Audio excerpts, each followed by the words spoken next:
We are on the internet. Yeah.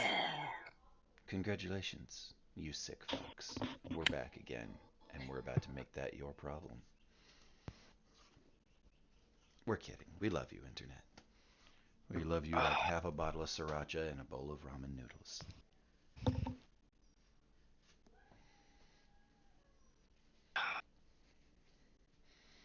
Alrighty, so when we last left off with you, you had just had Bug gather up a human specimen Mm-hmm. Mm-hmm. and begin bringing it back to the host in the junkyard, which I thought I was in an alley, not a junkyard. no, you are in a junkyard. Basically, you you were like under a pile of garbage Oh, in the okay. junkyard. That's fine then. All right. All things being equal, then, we're going to do what we've done. You know, being what we are. So we're going to entice Bug closer, which is to say, we're just gonna wait for him to come back in range. Hypanopticon. Yo. So, and then we're going to take the specimen here as it's coming out of Bug's like capture orifice. We're just going to grab it, jab a finger in there, and release some of ourself through the biomass and into the creature's brainstem. Standard practice. Um, so Okay, this so thing you're is externally similar to myself, right? uh externally very similar to the host body. Okay. So what does this tell me in relation to Puppet? This thing does not have a symbiote in it, does it? No, it does not. Okay. So first and foremost, it's essentially empty. It has power within it, right? Uh, very small, very different from the power that is within you. Mm-hmm. Barely more than the bird or the rat in the when compared to you. Gotcha. Um, but it does have a measurable amount. Is it producing its own? It is not. Okay.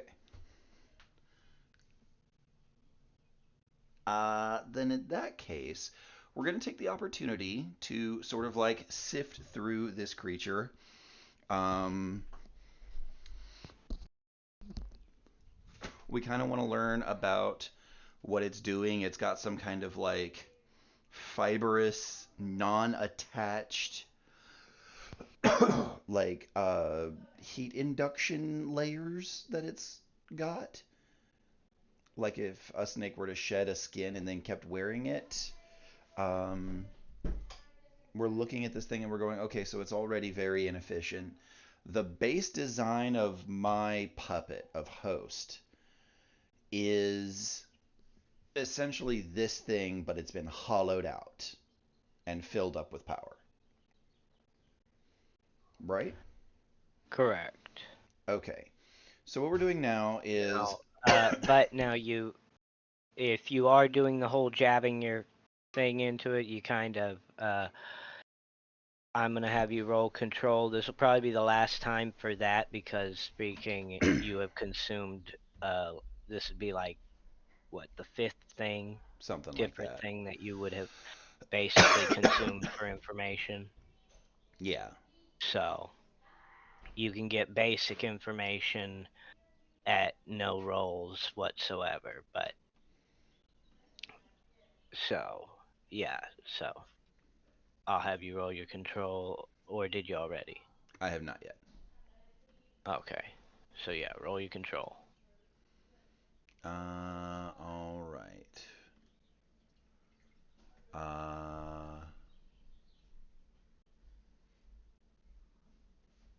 Oh, come on now. Hey, Dad. Hello, childling. Don't mind me. What? Oh my god.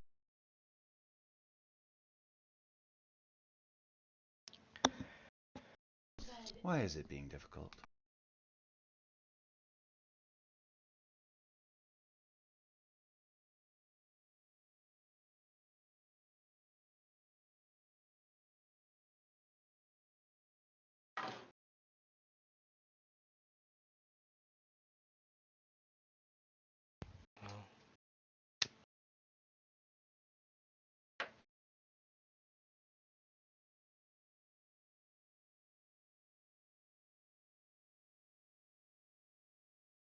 Hello? Sorry. Never fails. You can ask fucking Panopticon every single Oh, fucking shit, you time rolled. I'm trying to play a game. People need my fucking attention for something. No, it's fine. It's fine. I just realized you rolled before you freaking. So Yeah, there yeah, you go. It's you can. 165.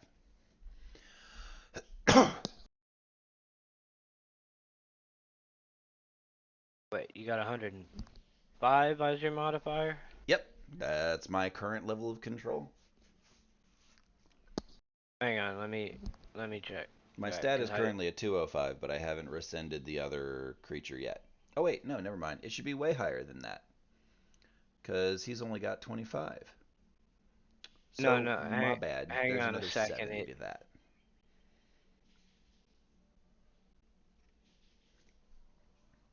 That is not actually how that one works. I don't believe. Just let me. Okay. Okay, so your control is 205. Mm-hmm. Alright. And you told me that in order to partition myself, to send a portion of myself off to Bug, I needed a 200 control. And then I had to split myself in half to partition half to him, and then that part split itself in half to give me half back. And then later on, I gained an additional 5 control. So at this Okay, juncture, so that did you has lower your 25, control when and I you have 75. partitioned it out? Hmm? Oh, I've just Did you been lo- remembering so I don't fuck with the modifier.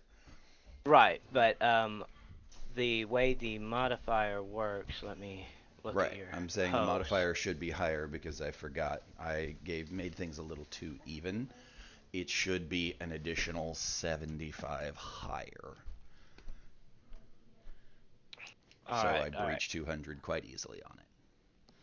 Right, but the way I was having that work was that your modifier should only ever go up to 100 right now. Mm. And then when you get your control up to 200, you could spend freaking the or when you get your control to like 300, you could spend 200 of it to get an extra dice. Or when you get it to 200, you could spend your whole modifier to get an extra D100 to roll when you roll control. Right. I'm probably not going to do that because at this juncture, having the solid modifier just means I don't fail at things.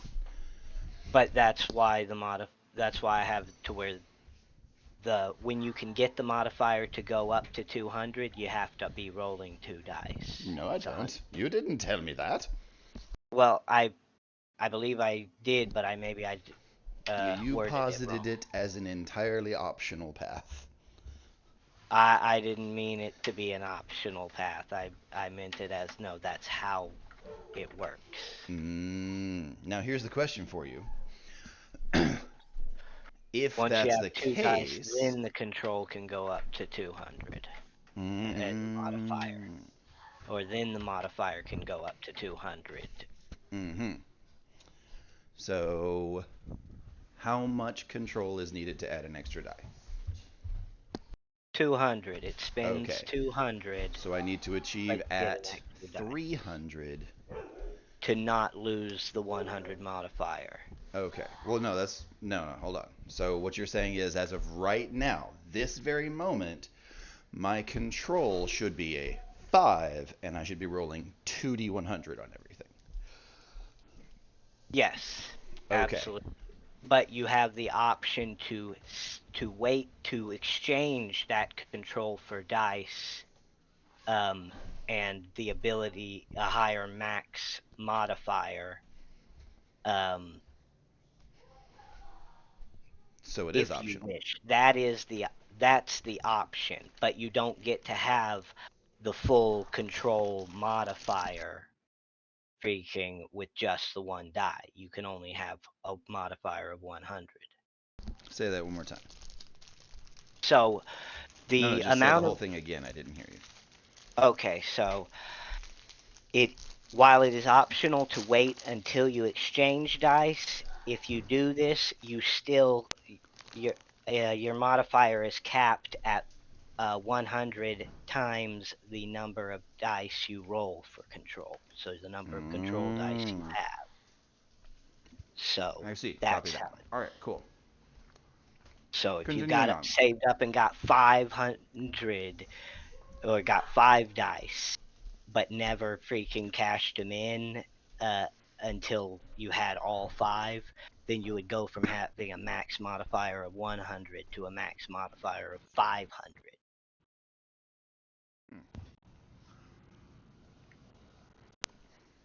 Simply because it's the time it's well, I said it best with the 100 times the number of control dice. Okay. All right, moving on. That's still a 160. Yeah, no, it's still more than enough to do what you were doing. I was just figured it was best to do it now when it's not like in the middle of a fight that really matters. Doing something that, where Sure. this confusion would actually cause freaking people to start getting frustrated. Fair. Fair, fair, fair.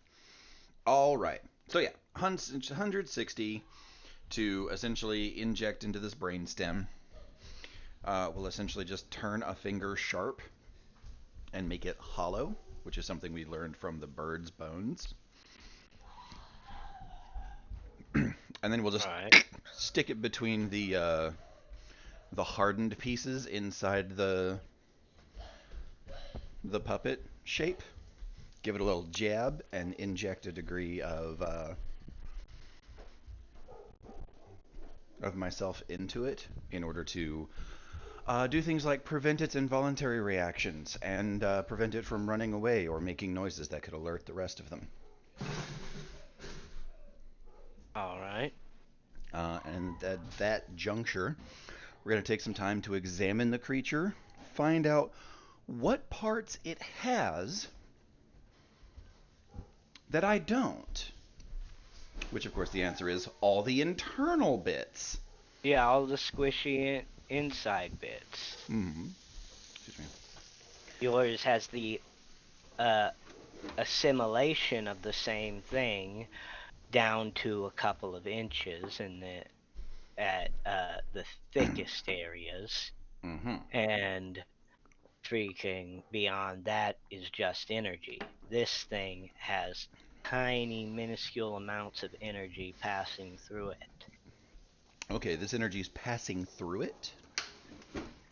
Yes. Is it neuron? Is it the same energy that I see in the thing's neurons? It is very similar energy. It's But it's not this. Is it closer to power or is it closer to the the transmission energy that it uses to stimulate its nerves? closer to the transmission energy. Okay, so this is just bioelectricity that I'm looking at.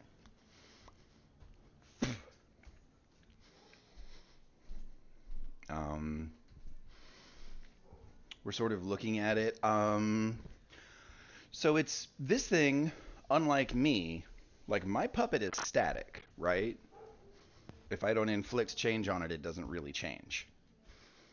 Yeah, it just basically stays the same. So this thing is undergoing cell mitosis.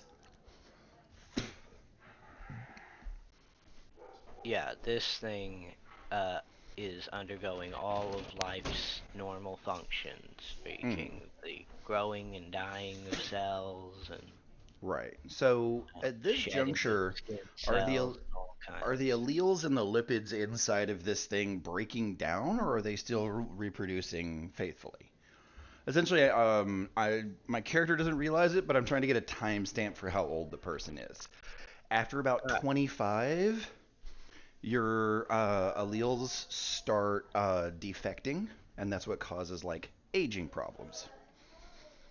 where was it?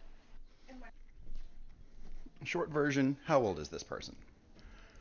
Alright, this person is fairly old. You'll find that most of its functions are struggling. Okay. Um. So I'm going to take some time then at this juncture, and I'm going to look at my body for comparison and see what would be needed to modify this creature to the level I am capable of in Puppet. Okay, so you want to modify this creature into being, um, oh, basically able to do what you can do? Yeah. So we know that it's got a very small amount of power in it, right?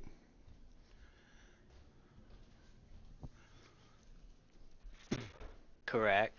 Like we're looking at like what, maybe 10? If that much. Okay. So I'm going to look at this creature, um, and having, oh, excuse me, kind of an understanding of that. I'm going to flay this creature open, but I'm going to use the portion of myself that I've spun off for its governance to keep it from expiring. So all of the internals are still going to be forcefully maintained. We're going to keep all of the liquid that it would normally exude upon suffering damage from escaping its body. And we're going to essentially hunt for the well of power inside of it. Alright, now I'll have to have you roll your control for this one, because you are trying to freaking straight up live vivisect this thing, freaking, Yup. uh, without it dying. 161. Okay, so that'll be enough to do it, and you are going to find that the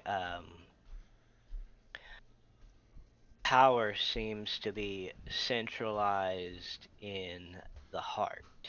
Okay. So we're going to very carefully splice the heart apart to get at that power without the, like, so essentially all of the chambers of the heart should still be functioning, and we're just divesting biomass into the symbiote that's currently dwelling in this creature in order to make the connections necessary to keep it working. And we're going to take our hand, we're going to put it in the heart, or in this like liquid pumping organ here, and we're going to slowly peel back the layers of our own biomass until our power is almost exposed. Okay, so you're trying to pour some power into this. No, I'm making comparisons. Ah. At this juncture, that thing's power, from what you've explained about Bug, that thing's power should be different flavored to my own. I should oscillate on a slightly different wavelength. Not that my character understands those words, but it understands those ideas. Right. So at this juncture, what I'm going to do is I'm going to cause resonance. Essentially, I'm going to brush my power against that one, and I'm not trying to subsume it.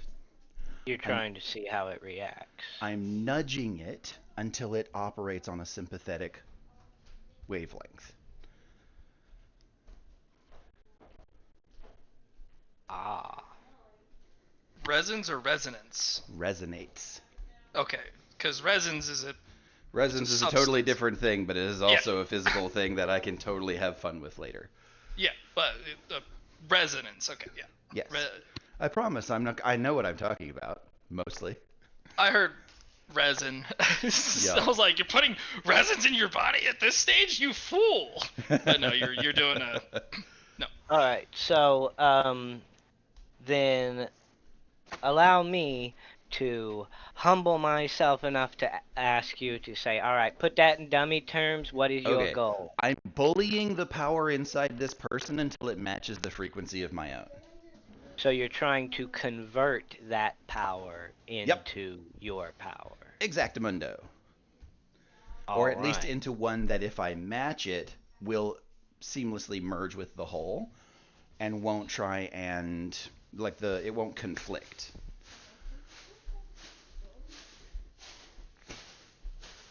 All right. So, I am doing something. Go talk to your mother. all right. For this one, I'm actually not going to have you roll your control. I'm going to have you Fine. spend 5 power. Because Okay. you have enough control to actually manipulate the power and use it as the host would use it. Right. Now I'm So- confused as to why I am removing 5 power. Walk me through that process. Why am I losing energy during a conversion that shouldn't require me to expend any of it because I'm using ancillary methods? All right, this is basically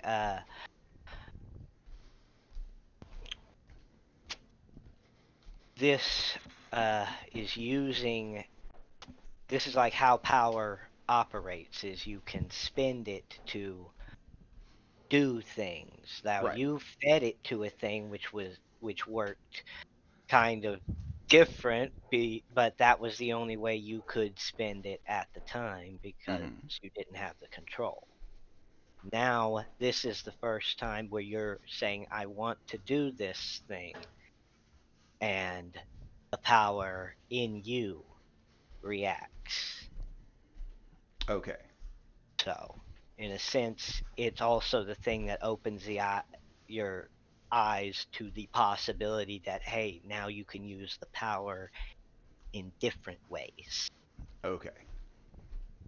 That doesn't explain why I'm losing it though. Like, why is it being discharged? Essentially, everything has a cost, and this is basically the small amount lost during the as you begin the conversion, the amount used to start it up. Okay, And so it converts. this is being used to catalyze that resonance, that shift. Basically, yeah, it's the thing that gets the ball rolling. Gotcha. And energy freaking has to come from somewhere, and it has to go somewhere. Mm-hmm. No, that part I understand. So, but yeah, so. All right, And but if I'm yeah, so it's Sorry, go ahead. resonating now at the same frequency as your power. Cool. Then in that case, I'm going to split my biomass to expose the central power of Puppet, and I'm going to absorb part of this power. We'll call it half of this power to observe what happens.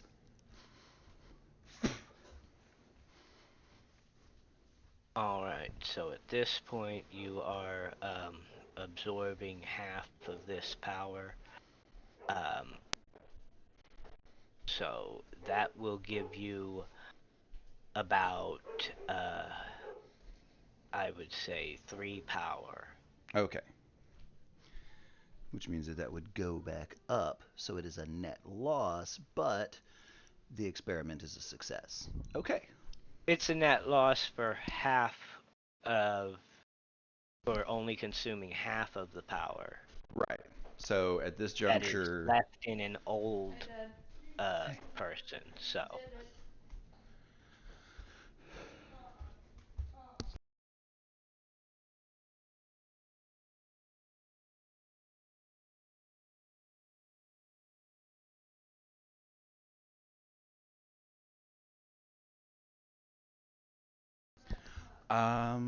okay, cool.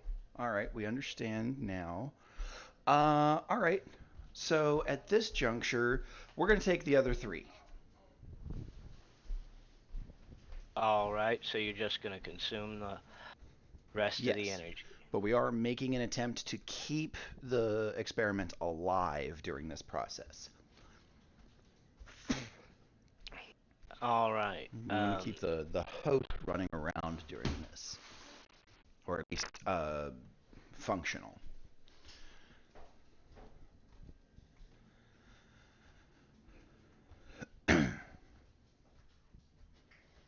Well, what you are going to find is that you will consume this energy as well, get the other 3, and notice immediately that the host has Oh, excuse me. Pardon. while the body is functioning, the host has basically gone brain dead, like or So the energy puppet has has. basically gone brain dead, much Okay. like your host. So the neuron-rich matter in the brain, like in the sort of like sensorium area of this creature at the top of it, has shut off. Correct. Okay. With the loss of this power, the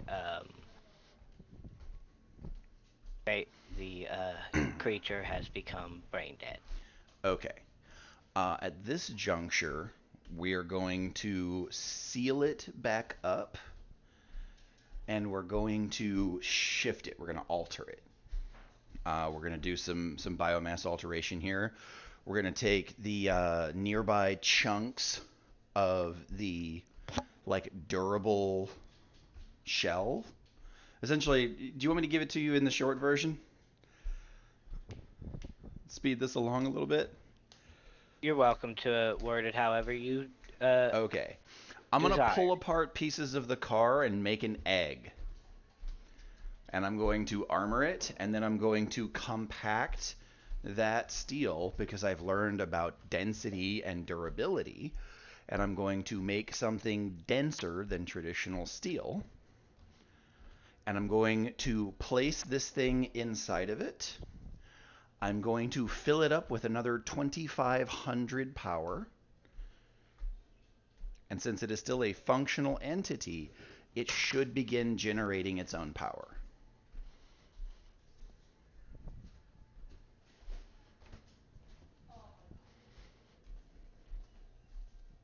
All right. I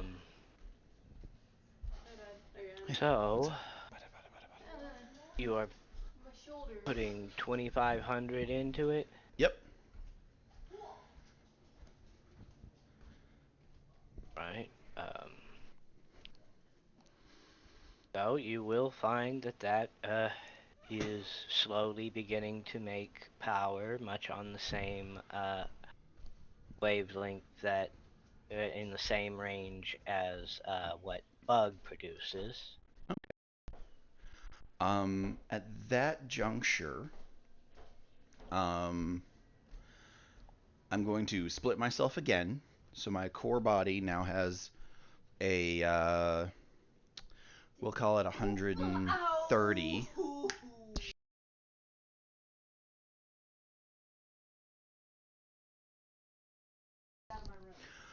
Um, yeah, so my core body having 170 or sorry, 180 control is now going to go down to 130 control as I leave more of myself in this unit.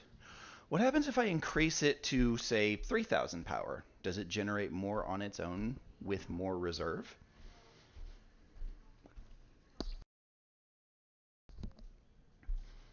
It would, but not necessarily at a high enough rate to merit draining yourself too much. That's fair. You've always got to remember that freaking you do not want to Don't want to lose run out. everything to puppets that aren't actual like copies of you. Well, they're all copies of me. Bug and this new creature both have portions of myself in them. That's the whole point. Correct, They're but all me. Me, right. me. Ouch. Me 2. Me 3. Me, all of us. All of we. So yeah, at that juncture, we're gonna split our attention a little bit. All right. We're going to take the puppet, and puppet is now going to take this area, and we are going to begin using what the flying creature understood to be nesting, which is building a defensive barrier.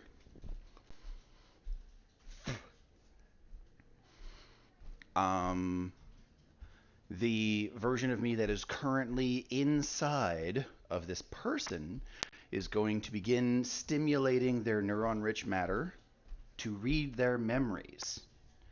Since as they are brain dead, the memories are still accessible. They're just not in any particular order. So that version of me has 50 control and is sorting through this old person's memories. Kind of lucked out there, because an old person is going to have more information by dint of having existed longer. All right. So, but at the same time, an old person's also more likely to have an issue where memory might not be working so well anymore. You know, things like that. Well, that was the Due to point of altering it in the first place, was to remove deficiencies and defects like that. True, but it didn't necessarily mean that you would fix already existing dead spots, like That's say fair. from somebody who fried their brain out on something. Sure, that's fair. We're essentially going to try and dig through those memories, though. All right. Try and pull as much information out of it as we can. All right. And we're going to have the coil of me that is in Bug go and acquire more sources of power. This is our feeding egg, otherwise known as the nest egg. At this juncture, we will be able to fill this with power from other sources, oscillate them until they operate on the same frequency as our own, and then the coils can return to this place in order to restore power. All right. So is Puppet walking around like a person, or did you put this metal shitter on Puppet, or did you just make an egg to store power in? So the person, like the old lady that Bug kidnapped for me, Yes, they got turned into essentially a bone covered, then chitin covered, then like hide covered, like sphere. Okay, so basically you've turned them and pieces of the car into a giant freaking uh, I've egg of turned power. them into a meat cube. Yes. Yes. And I'm going to take the cars.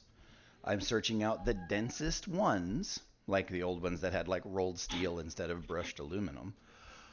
And those are the ones that are being compacted and then hammered on in order to create a denser structure, and they are going to encase the egg.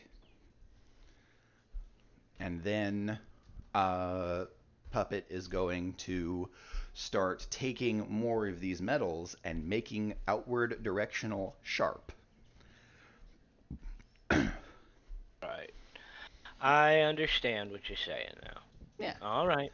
Um, this is my roll your territory now. control, Okay, for which and one? that for the one doing the work. All of them are doing work. I have 3 Okay. characters now. And they're all doing a portion of it. They're all doing work. We're all working together because we're all the same creature. Okay. Well, and you are at close range, so I will let you just roll your control for like the highest control. Delicioso. That is 112. All right. So then that means freaking you are easily succeeding at doing this. You've got no opposition. There's no reason for that to be super difficult. So Mhm. yeah. So we're pulling things like how do they signal to each other? Essentially, we're pulling language out of the brain Well, of you this whole pull thing. the yeah, that was one thing. That's a given. You pull the entire human language out of it. Mm-hmm. Now, speaking uh you also are going to pull the basics of human interaction, but you will find that this one is It's uh, prey. It is a weak thing left on the edge of the the herd in order so that if predator it can scavenge and acquire resources to alert other better capable herd members to things they need to survive, but is in of itself expendable. yeah, basically it exists to be on the edge and freaking be the one that got Yeah. so that the stronger members see it coming. Where does it understand of more powerful people coming from? Who are the ones who take the resources it acquires?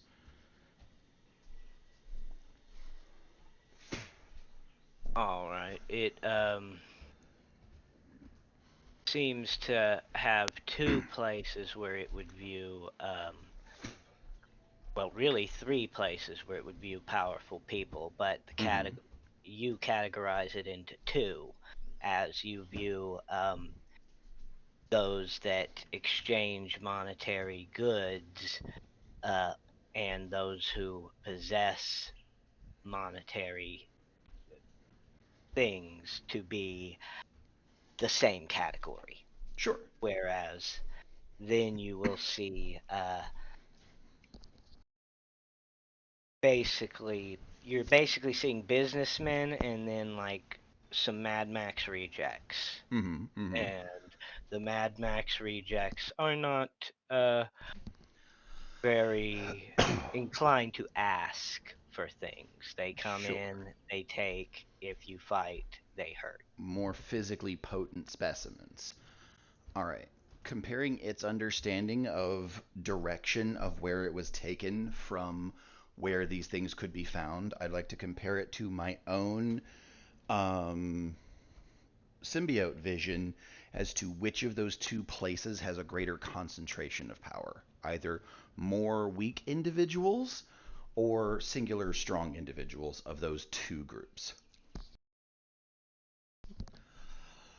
All right, you are going to notice a higher concentration of power in the direction of the more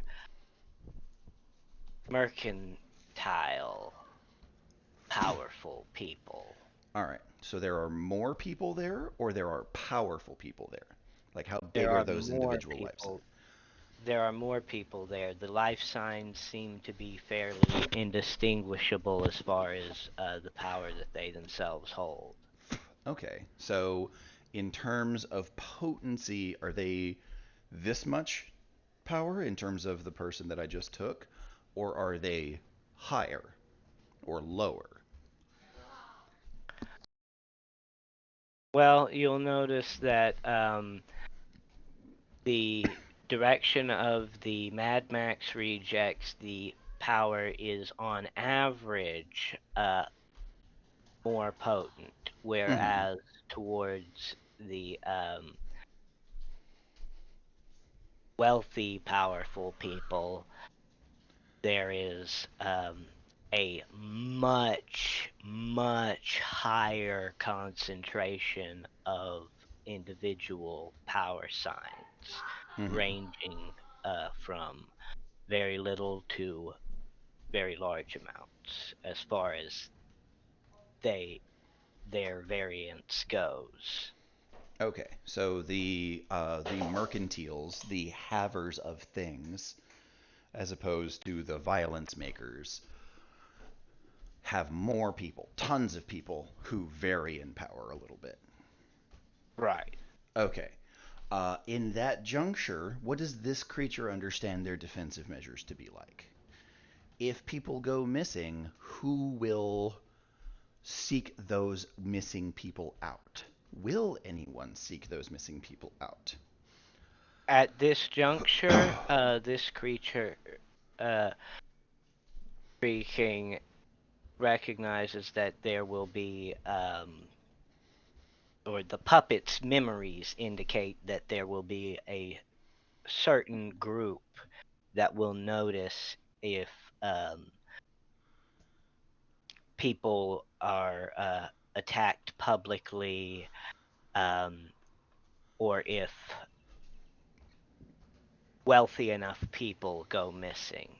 If Hmm. people in certain circumstances go missing, no one ever seems to look. Okay, so certain havers of things that have the most things are more valuable and thus more protected by the herd, even if they don't have anything I would value in terms of power or new mutations. Exactly. Okay. Exactly. Things you Um. would find worthless seem to make them more important to their herd. Okay. Um.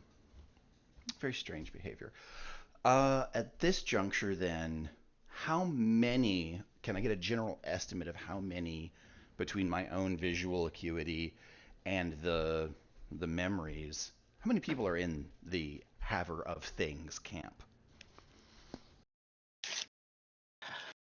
Well, from your visuals, you find the number to be countless, but that is simply because They're so close they overlap. they overlap, and while you can see through walls, you see them as sparks of light, Hmm. and therefore, when they are grouped together, it can often get hazy as to whether or not they are the same power or more, Okay. or Um. if they're one power or many. Gotcha. That's All what I was right. trying to say. While I'm sitting here considering this, I'm going to spend 5 power and oscillate Bug's energy to be identical to mine so that we can both provide energy to the nest The egg, egg, the egg. right? Um, and while we're sort of doing that, I'm going to like skim off the top of that power, just a couple, to see what Bug's reaction is. All right. Now, how long has it been since Bug started producing power? A couple of days. Right. It has been a few days because Because my character's been Charged. sitting my happy ass in this junkyard, and other people have been going out and doing things. right. So, all right. So you'll be able to skim probably about 5 power off of him without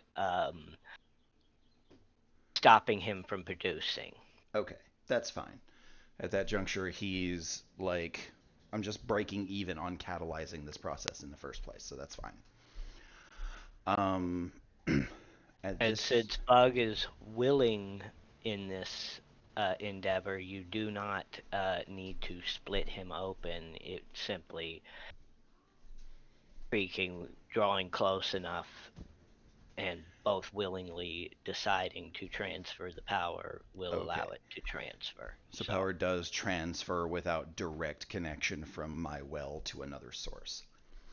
As long as both powers are on the same frequency and it is a willing transference. Okay, so we're going to start modifying what's left of that neuron matter, that like neuron-rich matter that's in the egg, so that it is essentially, we're going to completely smooth it out. Once we have all the information we can acquire from it, we're going to completely smooth it out and erase all previous understandings, and then create new pathways in it based on our understanding.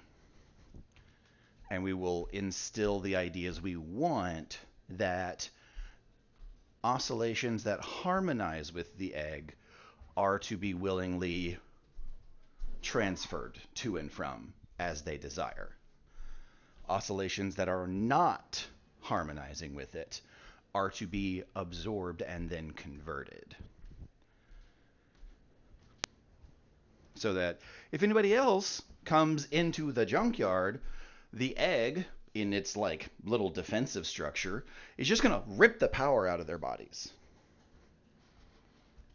Well, that could be dangerous because if it attempts to rip the power away from something that is not willing, Mm-hmm. then it will basically have to contend with the mind that of whatever it's trying to rip the power out, and it could very easily end up just having its own power fed into the intruder. Mm-hmm. Mm-hmm. Which is why we are going to start breaking off portions of biomass and installing pheromone producers in the area. We're going to use different templates of the soft thing, the flying thing, and the herd to produce pheromones designed for mating.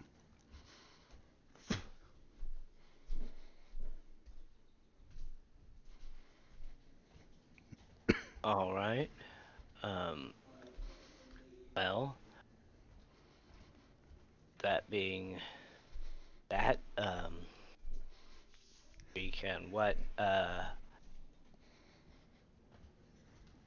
are your plans from this point forward? What are you doing? So essentially, we're fortifying the junkyard. We're turning it into an evil steel porcupine in terms of defensive structure. Okay, so you're turning the whole junkyard into a structure around the egg. Well, mostly we're making layers. Like we've learned about this On concept the of egg? like layers of defenses.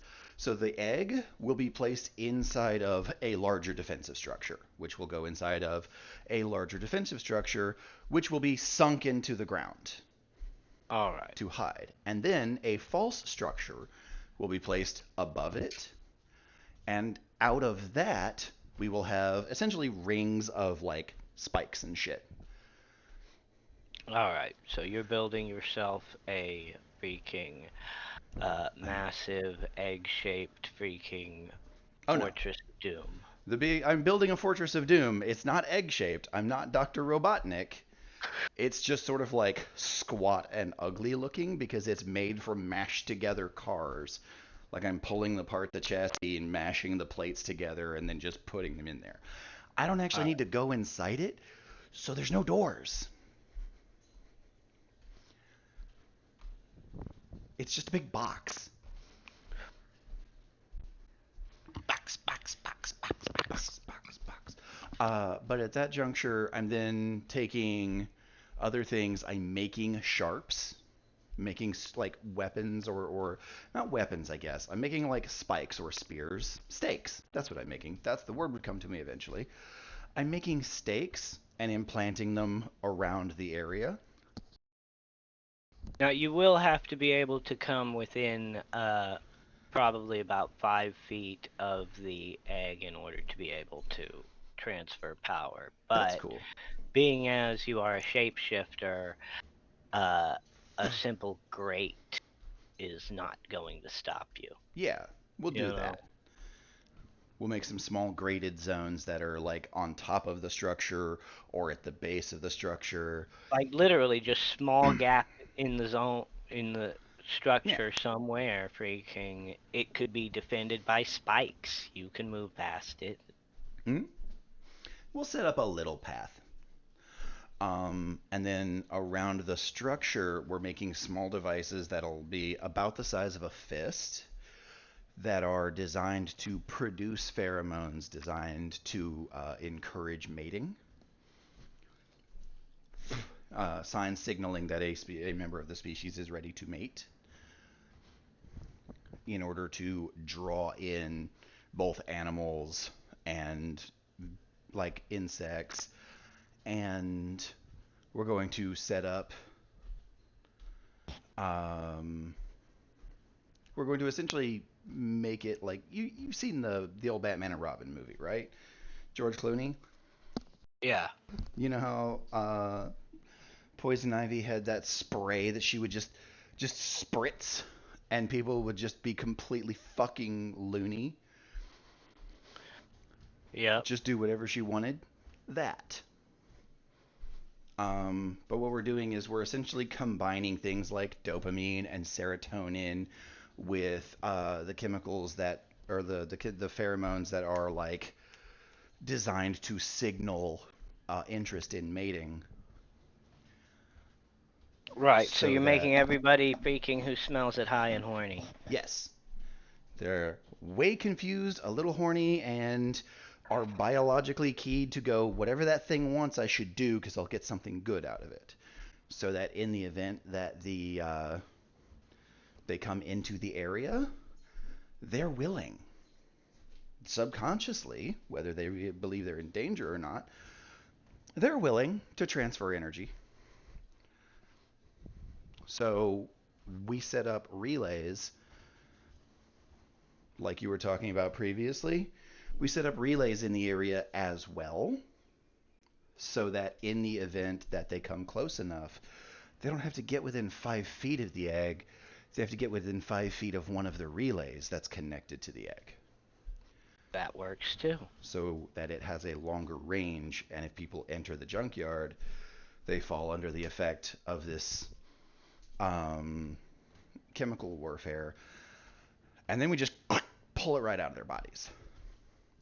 Right. Creatures. Now, out of character What's up? knowledge, that will not work on a stray. Right. Wouldn't work on me. That's what the other defenses are for. Right. Like, this is just the base thing that I'm setting up. Yeah, this is just to deal with the natural creatures that are running around. Yes. Beyond that, well, it'll still work on people. It won't work on strays. Right. People are basically considered one of the natural creatures. Makes sense. Then at this juncture, what I'm going to do is I'm going to take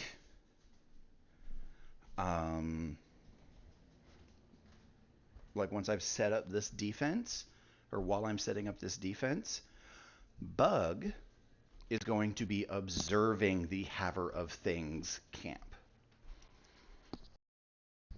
We now know that base humans go through a rest cycle. They go through a period of inactivity called sleep.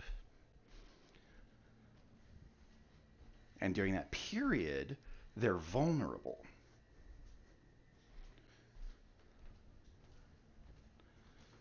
Alright, so you're gonna have Bug travel all the way to the, where the Havers of Things live. Yep. Alright. It's its orders are to just be as stealthy as possible. And it's not to do anything. It's just to observe with its many, many methods of observation. To see what defenses they have put in place. Do some of them refuse to enter a rest cycle at the same time as the rest of them so they can keep an eye out for potential threats? Alright. Do they have physical barriers? Alright, so, it's going to take Bug quite some time to, reach where the Havers of Things live. Sure. It basically is going to reach a very large river with a bridge supported on a few small rocks in the river, and going into another bridge across to a place that seems to be of the same make and design as the area you've been in, only instead of broken down, cracked and falling apart, everything is shiny and new and well kept. Okay. There's not a lot of oxidization or broken glass or anything like that in Okay. the area. There's quite a few people. Is there anything in the river? There seems to be nothing but debris and trash and pollution in this side of the river, but once it reaches the rocks, it seems as though the water is alive and full of fish. And now, as Bug attempts to cross the bridge, He doesn't go across above, the bridge. okay, because No. He's going through the water. Alright, so he's gonna go swim through the water or fly across the surface. How's he doing it? He's more like hopping. He's got incredibly powerful back legs for like thrust. And he's got a lot of like grasping appendages. So he's essentially pulling back a little bit, grabbing things with all his appendages, and then throwing himself forward to maximize speed, running to the point at sort of like building up speed as much as he can to the point of like walking on the trash, and then he's going to spring as far as he can out across the water. Alright, so he's not using his wings. He doesn't have wings. Oh, you took the wings away? He didn't have wings. He was a roach. Some roaches don't have wings. Okay, well, I took it to be one of the ones that had wings, because I even mentioned the wings at one point. Oh, well then, yeah. I mean, sure, he has wings. If you want to give him wings, that's fine. Hey, no, whenever he first got real big and he crawled up on your chest, I said he was sitting there flickering his wings, fluttering his wings a little bit. That's fair. You know how they'll do. Sometimes.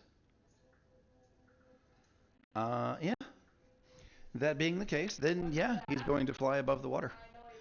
Alright, so he's going to buzz across low enough or do you want him to be up underneath the bridge, buzzing across? He's going to avoid the bridge because Okay. that's a point of traffic for humans, and he's being as stealthy as possible. Alright, so he's just gonna buzz across somewhere away from the bridge. Yep. Alright.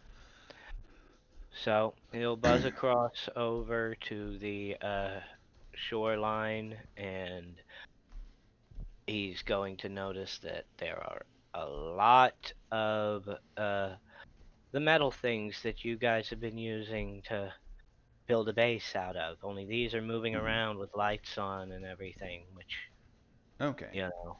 These are functional. So generally, from memories of the person that we previously interacted with, like the person whose memories we went through, do we know what these are? Um, Checking back with them, yes, these are a form of transportation, um, some form of machine. As far as the Mhm. details of how they work, you haven't the slightest. Not sentient, but possessed of an internal space where sentient creatures would live or would Yes, transmit. where these are operated by the prey. Okay. All right. So that's interesting. Do we have an idea of how to operate one? You have vague ideas, but it hasn't been uh, able to. The one whose memories you went through has not been in a position where they could operate one in freaking many years. Okay. So the skill is disused. Got it. All right. Yeah, that being the case, it's going to move as stealthily as it may. Um, it's going to avoid just like herd interactions as much as possible. If it discovers either underground or like vertical traversal opportunities, it's going to do its best to make use of those.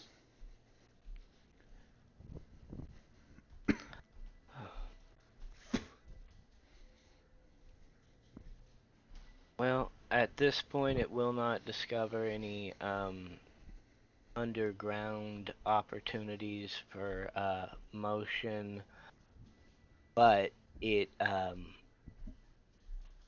will notice a large quantity of the structures are kind of they're very close together, and not many of the prey move through the tighter spaces between the living structures of this hive. Perfect.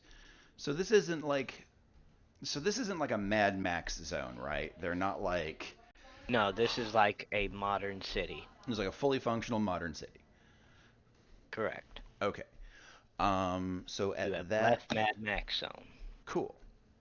So at that juncture, we're going to essentially wait for nightfall, and Bug is going to find a dense collection of herd animals, like 3 or 5 of them sharing a structure. And he's going to inject a portion of the symbiote that's like hitching a ride with him into whichever ones he can find alone. And then he's going to pull the power out, turn the body into another version of Bug. Like we'll shift the biomass around, and if there's not enough biomass, because I ate a lot of things if I recall to make Bug, we'll just go to the next one as stealthily as possible and repeat the procedure. Alright, so essentially you want to basically consume a small group of them and Under create a bug. under cover of night, what we're doing is when people are asleep and those sparks of light stop moving because they're no longer ambulatory, Right. we're going to sneak into a bunch of structures. We're going to sneak into a structure. We're going to consume a family and use their biomass to make a new bug with some of the symbiote in it as well. All And right, then how we're much going to, control does Bug have? at the moment, he has 50 because we did some shuffling around. All right.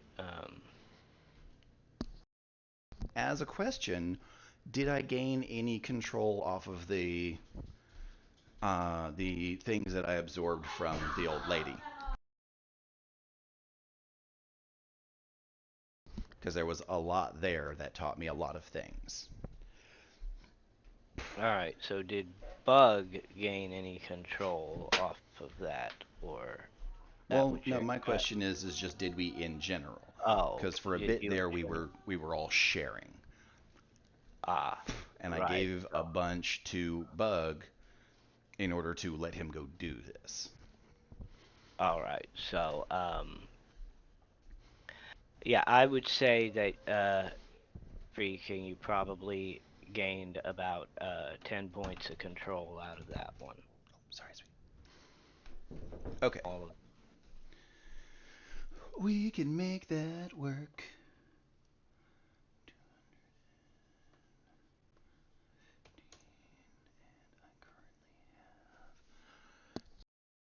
All right. So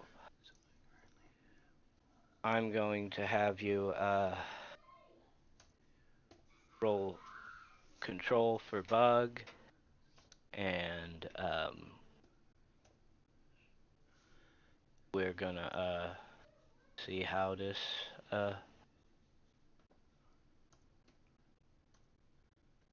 works out. Alrighty. Da da da da dun dun dun dun dun.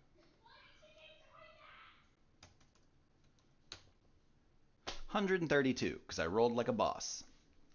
All right. So Bug manages to squeeze into one of the structures and is going to find that this particular structure is fairly small and packed with people. So Mhm. basically, it's a small apartment That's fair. complex, and so Our basically, objective is consume the apartment. yeah, Craft basically, as many as we can out of it. And we don't need to divide the symbiote currently inside Bug because they're all staying close to each other. So they're all correct. technically being guided by the one. If necessary, we'll build the new ones to have a relay built into the center of the body where they have the most protection. And at that juncture, we will allow them to sort of like spread a little bit. So we could daisy chain them out if need be. Right. Well, at the way you're doing it, you're going to require at least freaking 10 to 15 freaking control per uh, little puppet you're making. No, we shouldn't. Remember, because the initial attempt you had, which was to make a thing that's near a symbiote, didn't cost anything if I within a certain range, because it was already being controlled because of the portion of the symbiote that's already inside it. You said that Right, but outside of that range, it required the division of control, which was the whole reason that I had to build up to 200 control in the first place, was to make that happen. right. And what I'm saying is that with what with Bug only having 50 control to be able to support this, yes, they can operate without him having to divide that control out as long as they're in a certain range. Mm-hmm. But in order for them to start spreading, it's going to take at least 10 control off of him when Okay. they separate. Now, Then if we'll he keep them leads nearby them all back as a group, then. then you can balance it out and everything and Right. make it work. So essentially, we're not worrying about relaying them at this point. Then, we'll have words about the nature of requiring control now when it didn't before. But Well, what I'm saying is Bug can build up his control. It's just Bug is well far away from you except that at he's this not. point as well. He's not. Remember, because there's a split off of me in Bug right now. Yes, a split off with only 50 control. Mm-hmm.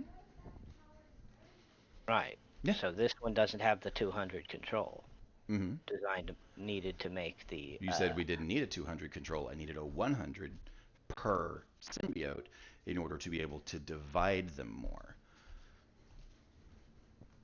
Because you said that I could freely daisy chain them across the city when I had a 100 plus control, and that wouldn't be any problem. It would just require that none of them could leave beyond a certain range of each other. Well, no, that's true. As long as they're within a certain range of each other, then yes, you can freely jump and share control as long as they're all daisy chained together. Yeah, that's the plan, is that if any of them goes beyond that 50 meters, they'll still be within 50 meters of one of the other bugs. All right. We're making a web here so that we can spread a little further, gather what we can in the net, and then depart.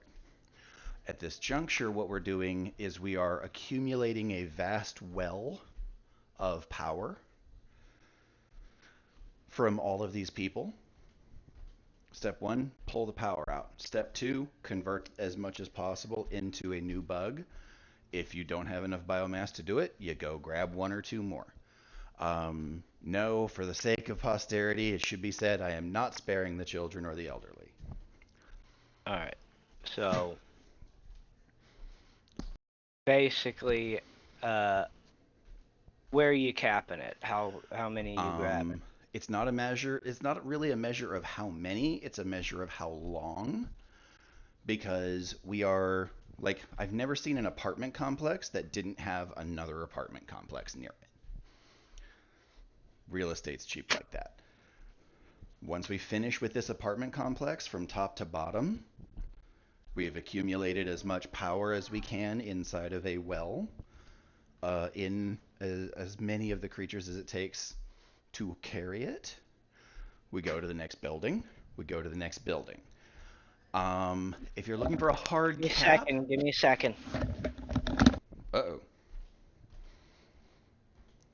So what'd you think, guys? Explosive growth! Well, you went from, a good 5.5 to like 8 inches in the course of 2 hours. She got covered in termites and termite season, so they're swarming. Oh no. Yeah, freaking, and she got them all over her, and so she freaked out. That's fair. But yeah, it's more along the lines of like, I'm going to essentially go from building to building, collecting as much power and as much biomass as I can through the areas that, quote unquote, no one will miss, or the areas that have the least amount of things that makes them the least important to the larger herd. Okay. So like for a solid 4 fucking hours, I'm high-fiving people to death and walking away and then eating the next person and yada yada yada. All right. So, because I want to be gone before the herd begins to stir in the morning. okay, so 4 hours. So, And it But should take a minute and a half to empty an apartment. Deja vu. I've been in this place before. Just fucking drifting around corners, high-fiving people.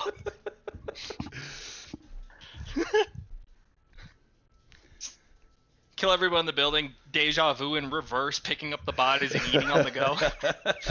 all right, that's all the ones I see, babe.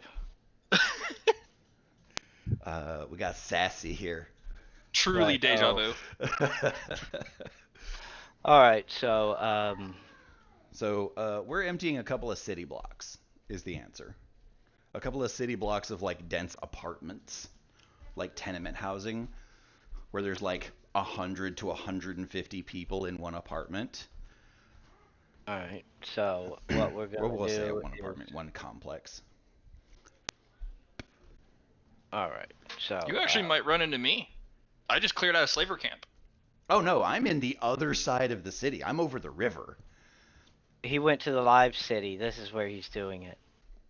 Oh. He's going for the throat. He ain't fucking around. Okay, so I'm gonna have you. You said you were gonna do 4 hours, so I'm gonna have you make 4 rolls of freaking your control, just to see how that goes, and then we're going to Alrighty. go on 1, to 2, 3, Blatt 4. since he's been waiting. Okay. Okay, so The lowest is a 58, and that's the first one, so it's the one that should be the easiest because there's nobody No. suspecting what's going on. that's true. And at this point, with the rate of at which you're going, there's not actually going to be freaking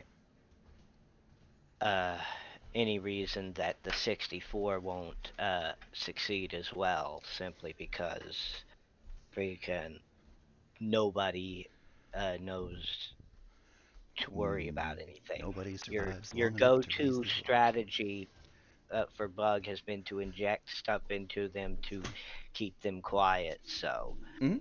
basically, nobody's hearing more than a whimper, and there's no fucking reason that anybody's hearing that shit through a wall or anything. So you're freaking. You managed to clear it out, and so Yeah, we're just gonna depopulate a huge section of the city. I say a huge section. It's only a couple of city blocks.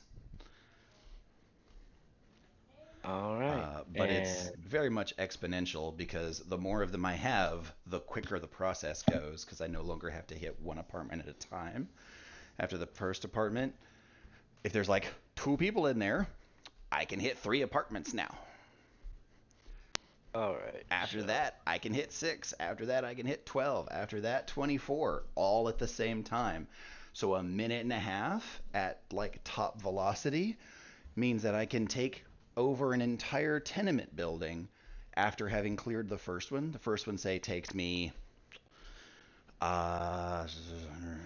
like 2 hours as a conservative estimate, probably closer to an hour and a half. Let's call it an hour and a half. That means that the next tenement building takes me 2 minutes because I have enough bugs to do everybody at once. Fucking white spikes, man. Those Alright. will clear a city in a week. If And we're that. talking a fully populated city. This half-populated post-apocalyptic stuff, probably a day. Well, the version we're in, the Dead City, is post-apocalyptic. Across Right, the that's- river, there's a whole functional city. It's got power, it's got lights, it's got hot dog stands. Well, that's your fucking problem. Because there's hot dogs. It's delicious. Exactly. It's over. Okay.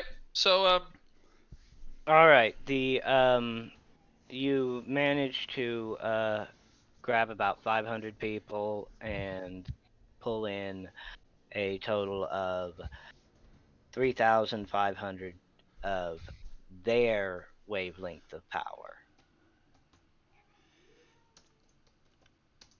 So, Cool. Okay, so it looks about like that.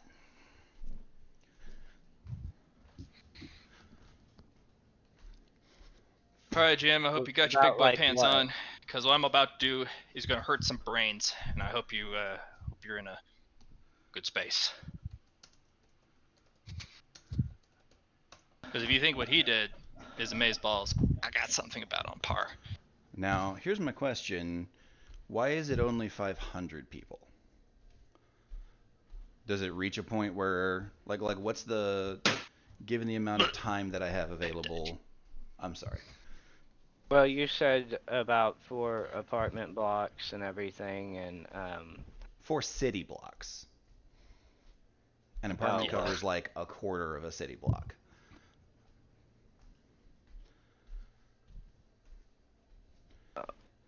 well, we'll My just own. say that, Mhm.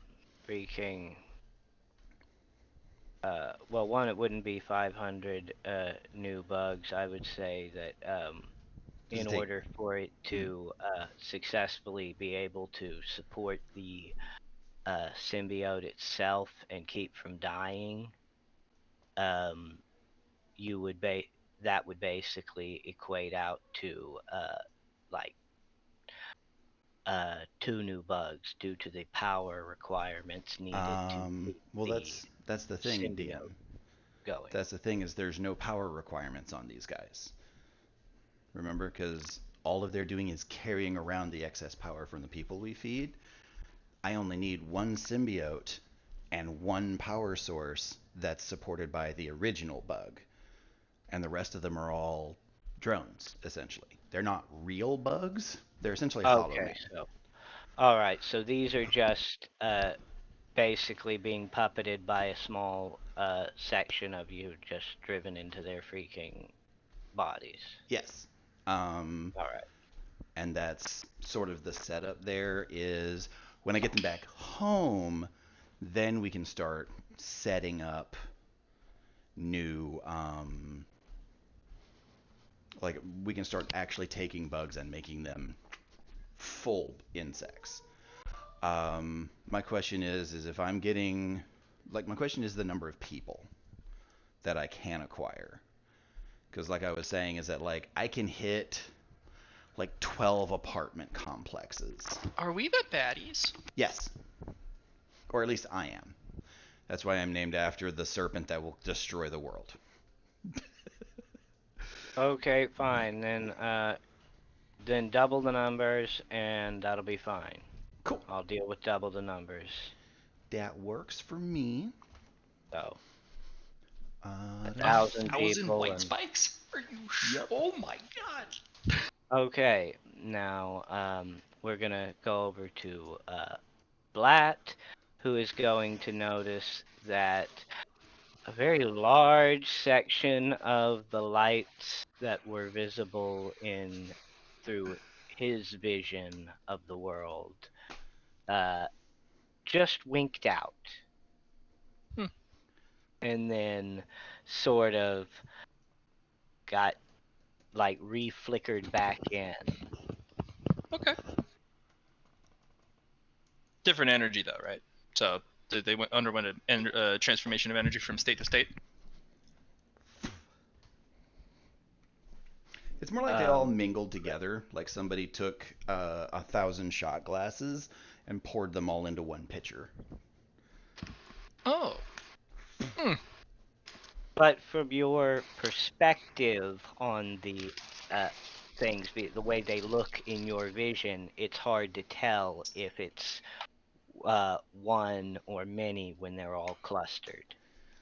So, I have a special skill, energy observation. I should be able to determine the difference, or at least roll on the difference.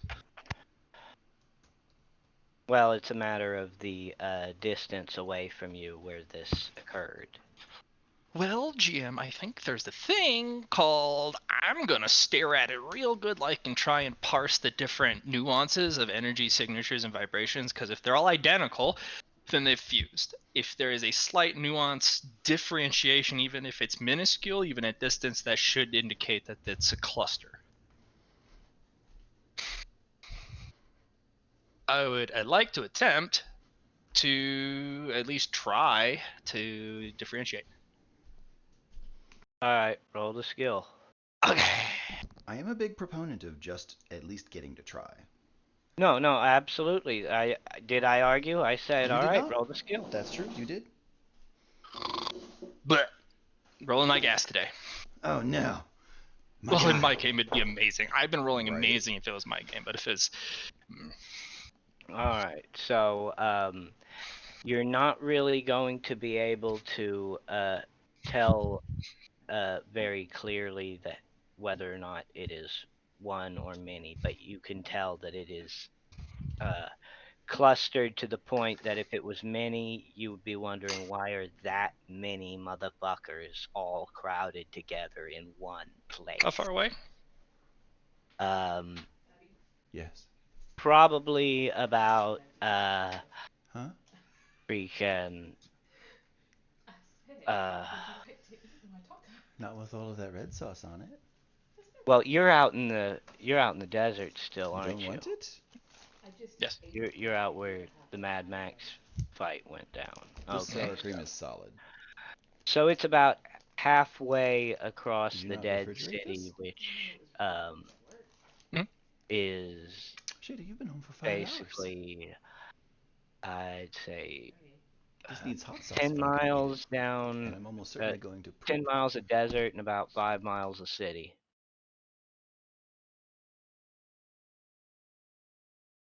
From where So it's a you're ways. All right. So I'm going to look around the room because I found that secret room with all the stuff in it, right? at. Correct. Is there a table? There is a table in the building. Okay. It's a lot of stuff, right? Pile of guns, bunch of alcohol, just a Yep. pile of loot. And there's just not really any feasible way for me to carry it all, right? Hey, Blatt. Correct. Okay. Blatt, if we team up, you can give guns to my white spikes. And I'm just kind of sitting there going, all right. Host, Yeah. would you assist me in something if you'd be so kind? What is that?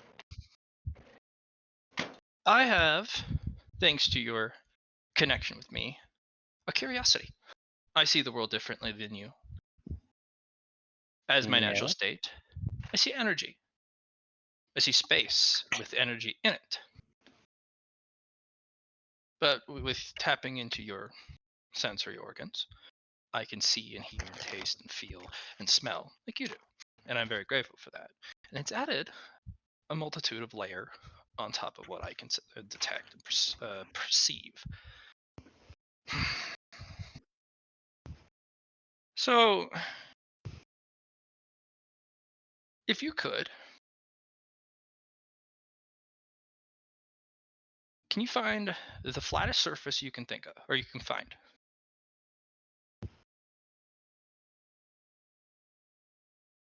The flattest surface? Like a table. And if you find some, is there paper in this room, in the secret room? Even if it's like, especially like a newspaper or anything that's like almost two-dimensional. Okay. He will look around and basically the thinnest thing he's going to find, there will be some paper. It's going to be like a post-it note. Okay, perfect. Make sure it lays perfectly flat. All right, and he's going to lay it down on top of Basically, he's gonna pick the tile floor in the next room rather than the table. If you want something flat, because the table is going to have, it's going to be a little bit Flat as old. possible. Doesn't Yeah. matter what it is, just as flat as literally So possible. he's going to use the tile floor because it's flatter and smoother. Is there a whole stack of post-it notes?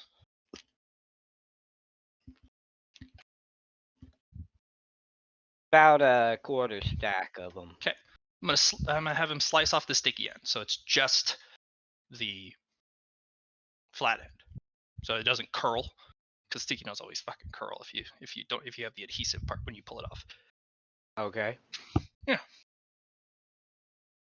Is there a heat source that can turn on and off very quickly, like a Bunsen burner or a lighter, like a Zippo? There will be cigarette Or a Bic. lighters. Perfect. I'm gonna have him get. Is there a like a little desk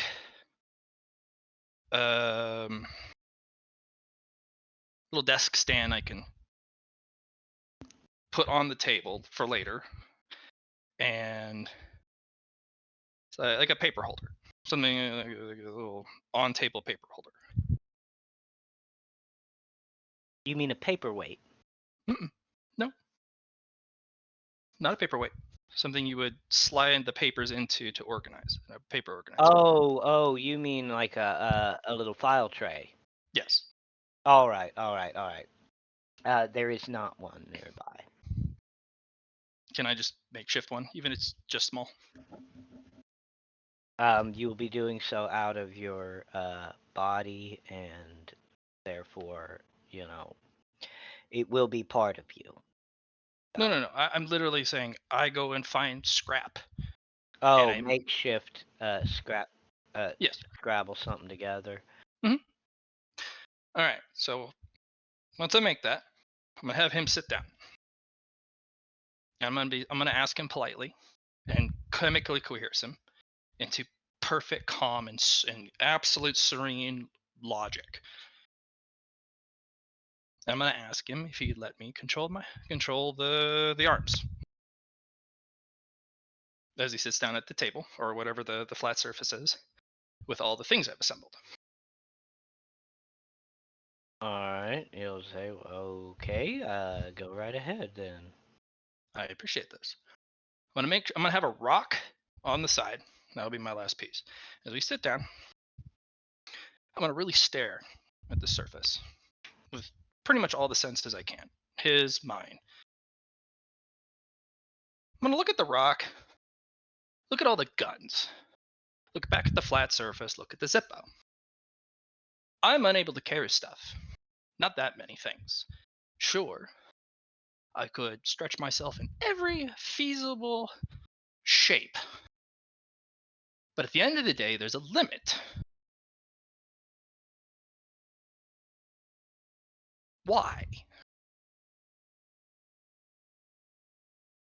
So I'm going to flick the Zippo on, watch it for a moment, flick it off, and watch it cool. Flick it on, watch the heat bloom, flick it off. Record that observation. Then I'm going to take the post-it notes. I'm going to lay them out on the table until there's no room for them,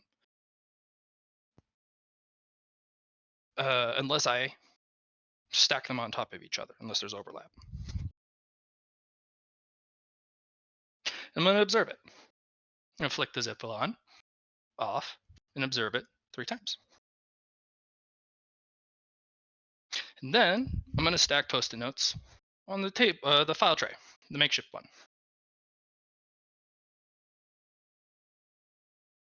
And observe the difference. I have a 2D surface covered. There's no more room. X and Y are occupied.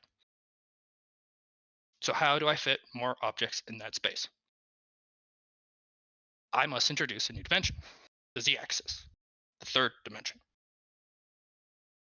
More space. But if I extrapolate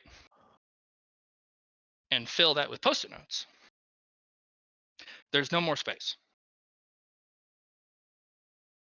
If I had enough and perfectly stacked it within a confined space of this experiment, there is a limit of post-it notes. It would be more than I have, absolutely. But there would be a limit. And mathematically proven too. So how do I make more space? I will flick the Zippo lighter on and off 3 times.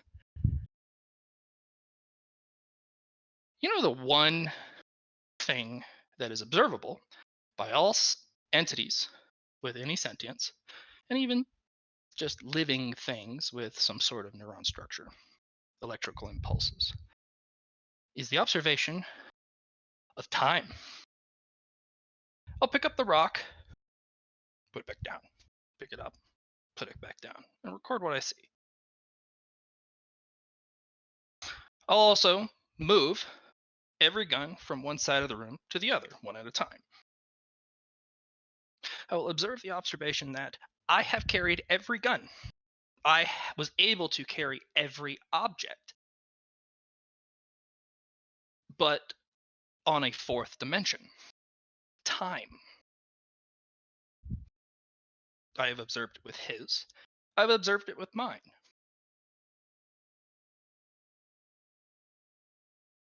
And what I'm going to try and do is reach out, grab the energy flux between the passing of time and pull backwards.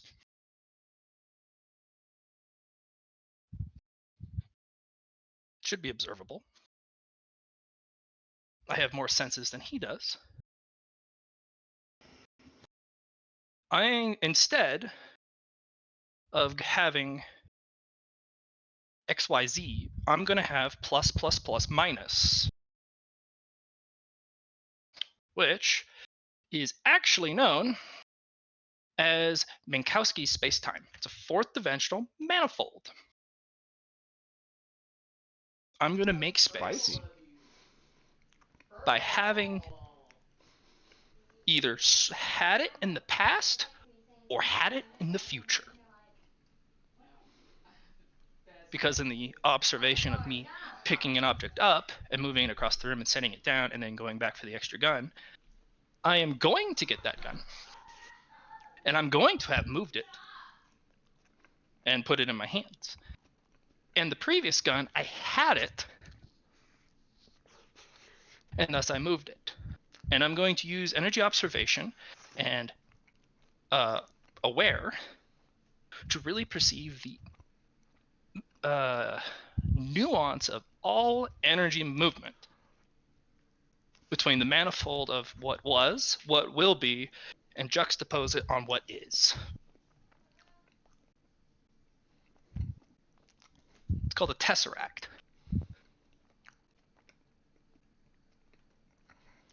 And it is mathematically calculable. I'd like to make 4th dimensional space powers, GM. You sick fuck. Well, while that is certainly possible, it is going to require the expenditure of power on every use. There will That not is- need to be a roll done, but it will cost power. Mm-hmm. And every time I use that power, I can use energy coefficient or energy efficiency to reduce it down to nothing eventually. Because I can then pull power from another source. Now, I would be remiss if I didn't tell you that there is a simpler way. Sure. One that does not require constant expenditure of power to use. Mm-hmm. And that is basically to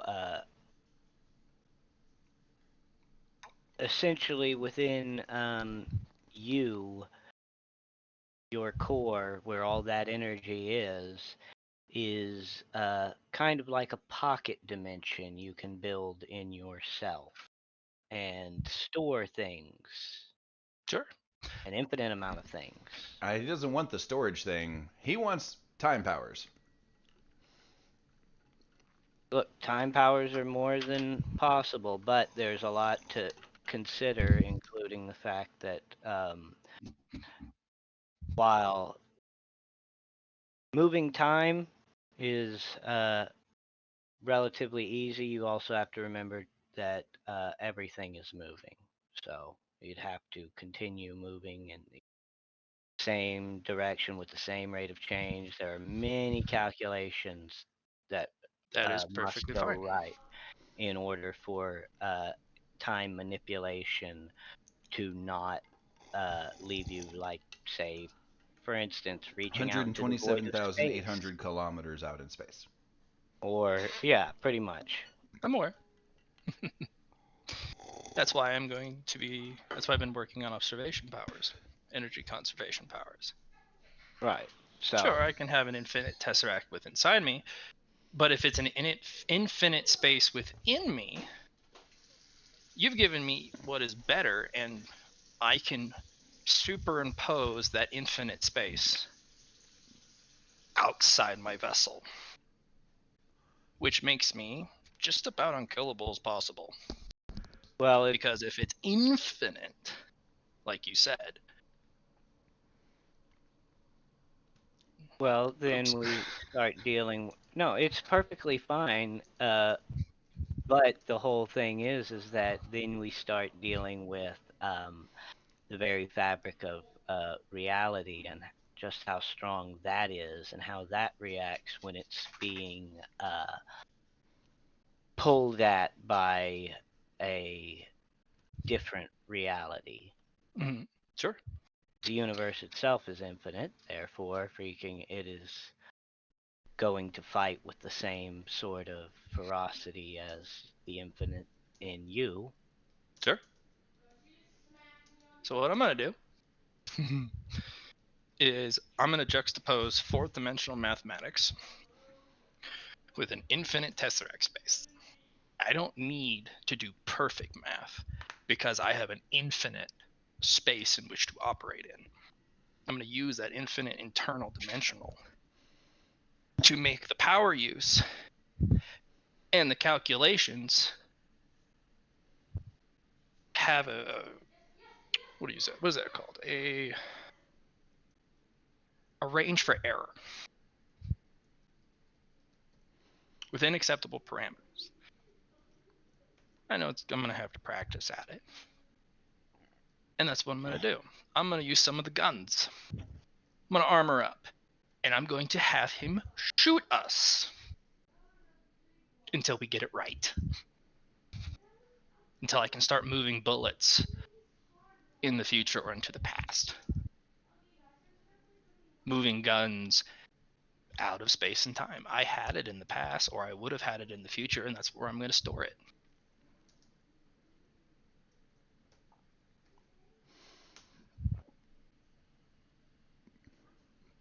I'm leathering a tesseract of infinite space with four-dimensional mathematics and energy manipulation. All the while, I'm going to be expanding my observation of my surroundings, and I'm going to slowly start to work on getting him 360-degree vision, but not immediately. Actually, no, it's better just to do it now so he gets used to it sooner. So I'm going to be like, well, this is going to be disorienting. I apologize, but this is necessary for both of us. And I'm just going to not make more eyes, but I'm going to use the suit to extend vision around his head, up and down, left and right, in every direction. And I'm going to make these colonies of microphotos sensors, kind of like you would a bug's multi-eye vision, but I'm going to cluster them so that and leverage the human brain and the way it parses both of the eyes to make it one perfect vision set. Because normally you only see 1 and 2, and when you open your eyes, your brain seamlessly connects the vision.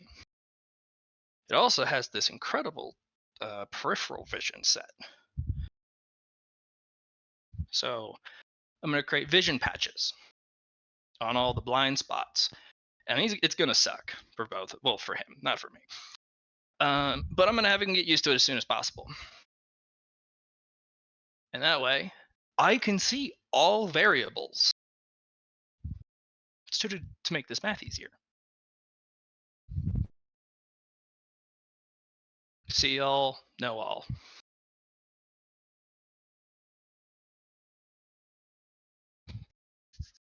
All right. I don't care if I have to use every single bullet in all those guns. And eventually, I'm going to control the tendrils. I'm going to grab the guns, extend the tendrils out to the peripheries of the room, and I'm going to have them orbit. Guns facing in, armor up, of course. And I'm going to set up a random trigger impulse, like a random twitch between the tentacles, the tendrils. And I'm just going to randomly have them fire guns and see if we can catch it firing, and then catch the bullet through fourth dimensional space and the infinite space of the Tesseract, because then I can leverage it through the Tesseract. And even if I miss it, well, I can just go get it again, because I go backwards on the fourth dimension. Because it never really hit me, it's in the Tesseract. It's in my infinite storage space inside. And then I just flip it. And I send it into the past. Where? Doesn't matter. And until I release it from the past, never happened. Or will happen. Or has happened. All It's right. just So you're on a different attempting layer. to use the space inside of you, and time Yeah. powers. Yes. So you're still going to have the expenditure every time you use time powers, and it is a hefty expenditure. So it's going to be like freaking 500 power for a single use. Not necessarily.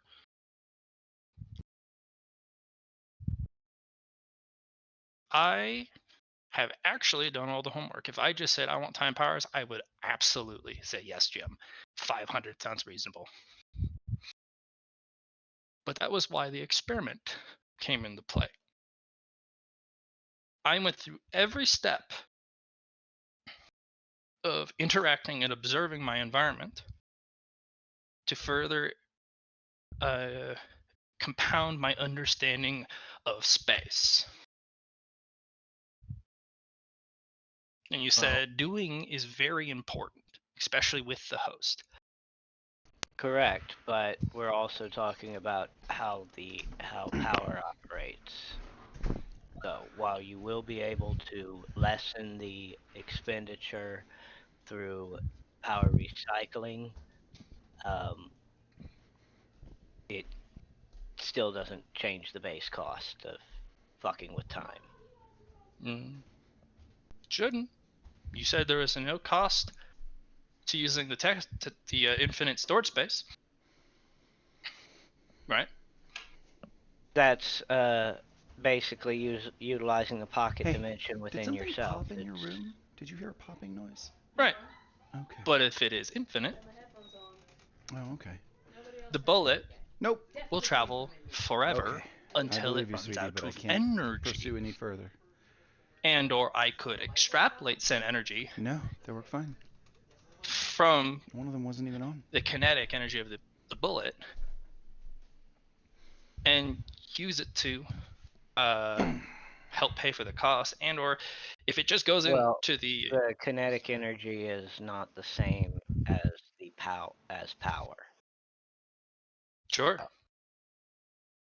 So you cannot use it to change the cost.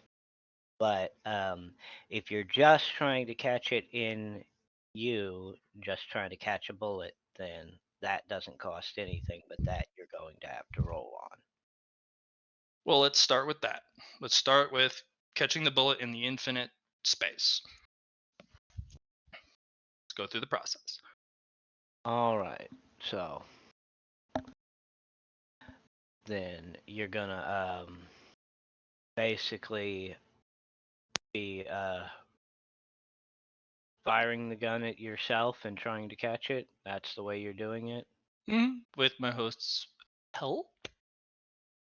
All right, so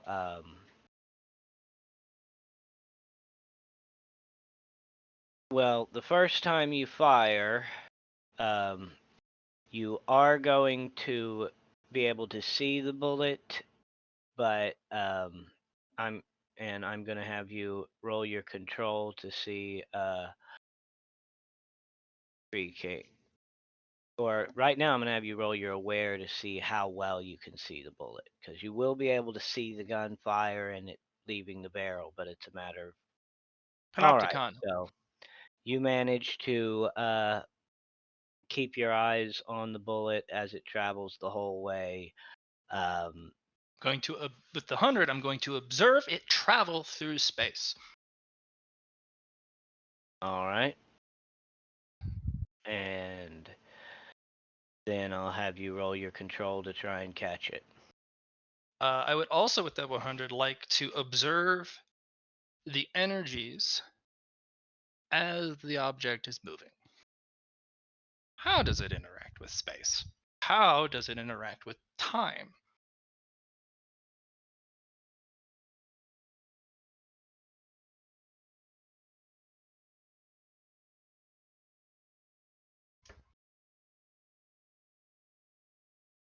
All right. Well, like I said, Freaky, I'm gonna have you roll your control to see if you can catch it. But as far as how it operates, it's a bullet. It's flying through space, rotating to keep itself on a straight course. Okay. Moving at a relatively high rate of speed, causing the air to move around it. Do I still get do I get the 115 or do I still only get the 100? You only get the 100. Like I literally just had Sure. to go over that with freaking Alex earlier.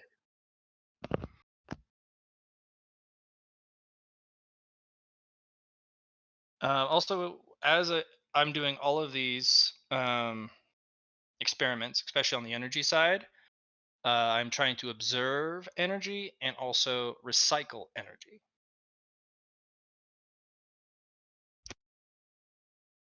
All right. Well, attempting to recycle energy from a gun. That what exactly do you intend? Like, how Heat. exactly do you intend to store this energy? Body produces a lot of heat, and a lot of it's just wasted. And heat can be used to excite particles and molecules, which generates energy. Well, I'm going to do that on a cellular level. Going to use the heat.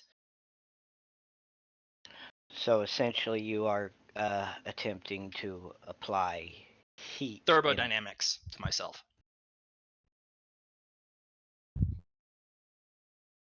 All right. Well, then I'll have you roll your control on that one. Mm-hmm.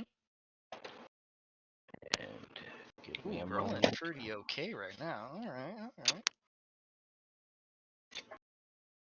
Oh.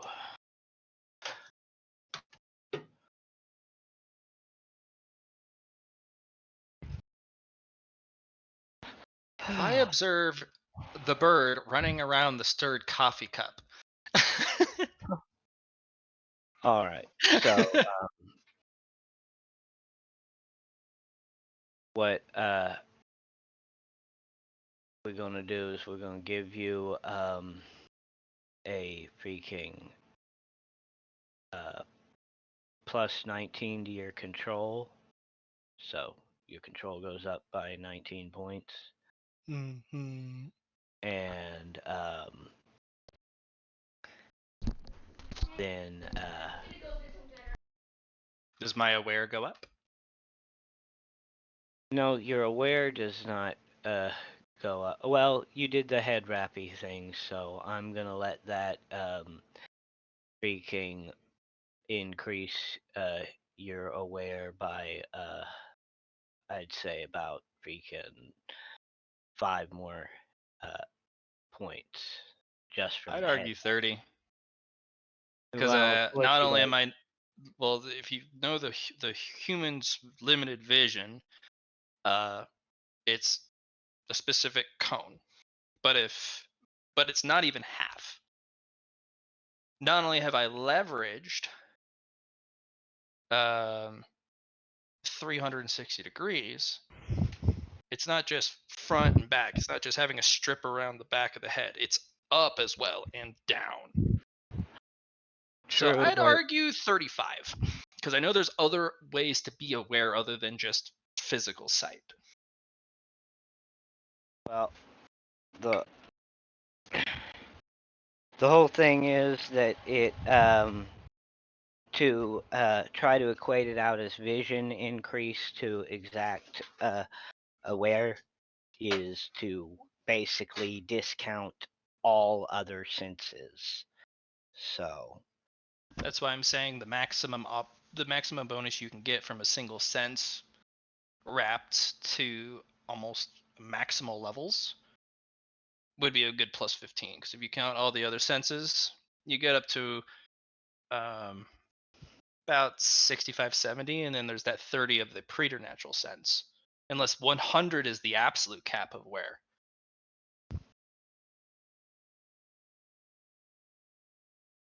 But I guess 5 yeah, for now. that's the idea being that your physical senses are capped more than control being, so they won't ever like add up to the same way that control can, but they that means each point means more. All right.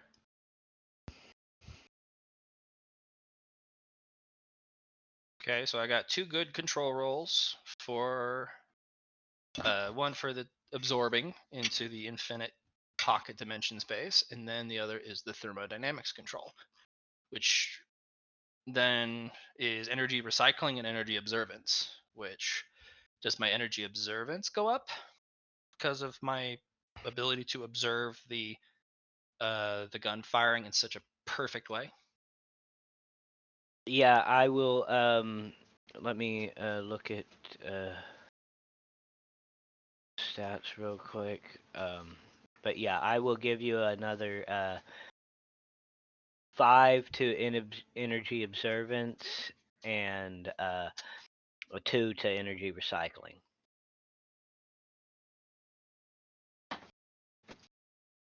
Mm-hmm. Okay. Wait, no, you just did some. If I was looking at that right, you did something weird. Let me see. I Fuck it, subtracted 2 instead of gave myself 2. Okay. I'm making as long as you caught it and fixed it. Okay, Mhm. yeah. All Because right. all of them were 13s, Right, 5 and 2. Yeah. right. Yeah. Yep. Okay.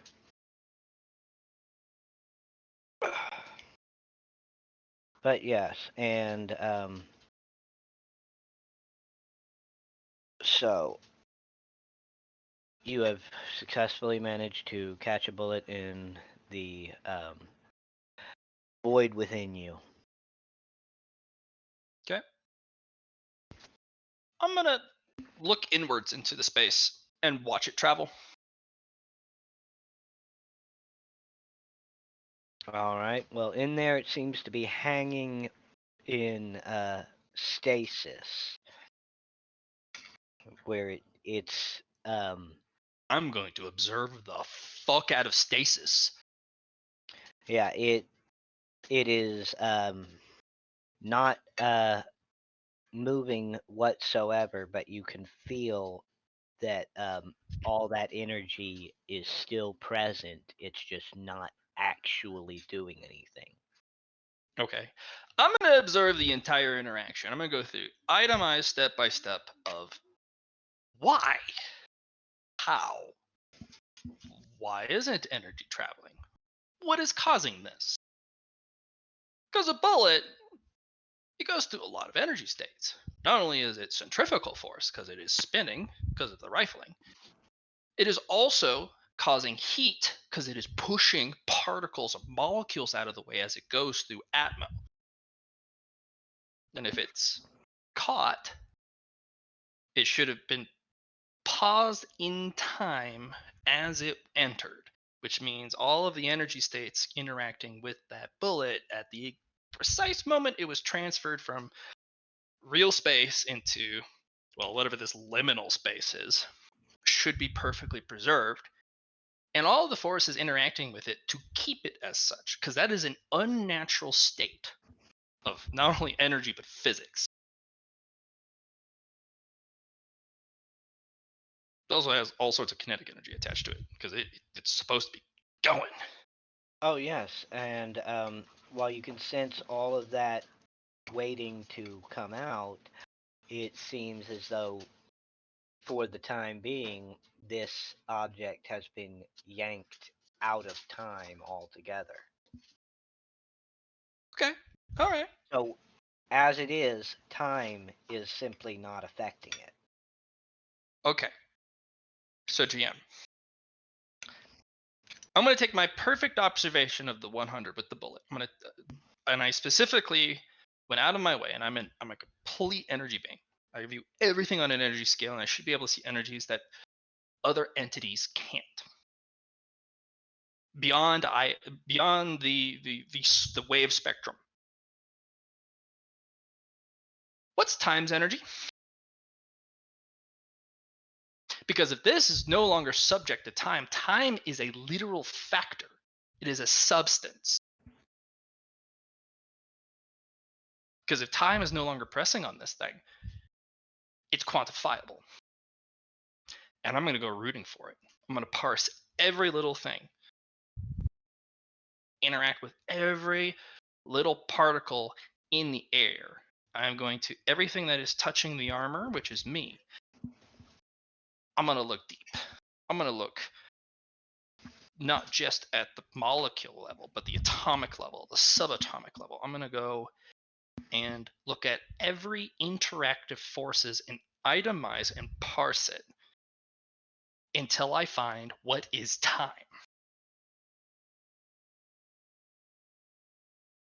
And I'm going to use the interaction of my observation, my meditative state of breaking down all the particles and interactive energies and everything.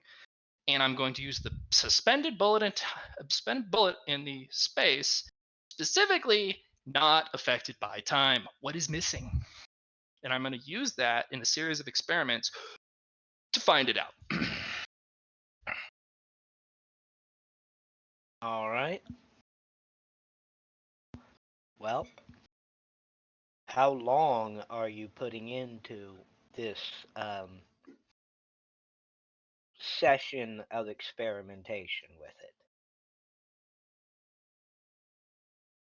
it? Until the body can no longer sustain itself, but all of the bodies nearby, because I'm going to have him meditate and go into kind of almost a coma-like state, a chemically induced coma of perfect meditation and metabolic, like almost suspended animation.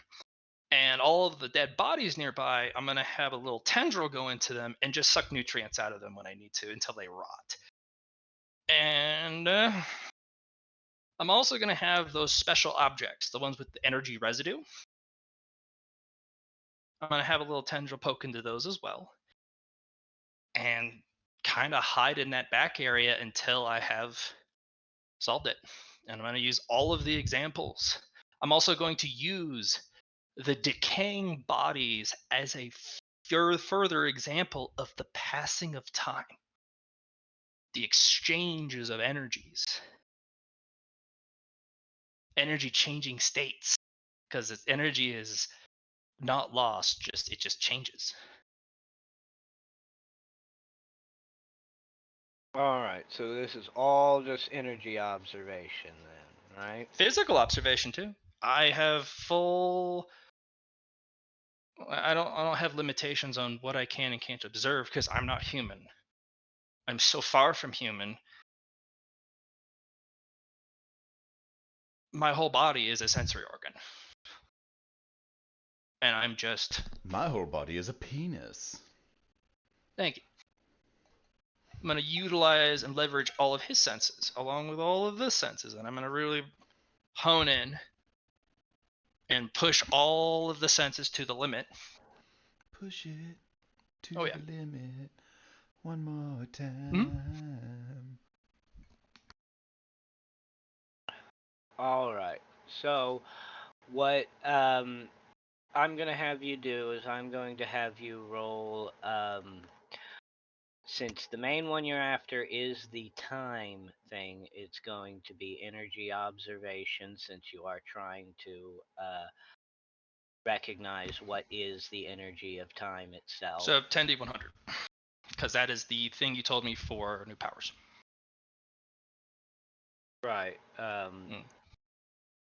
Plus control. Oh yeah, I should roll that for energy oscillation as well, shouldn't I? And then combine that with energy observation, and we're cooking. And since the host is giving me full help, I should be able to add my control roll to my energy observation.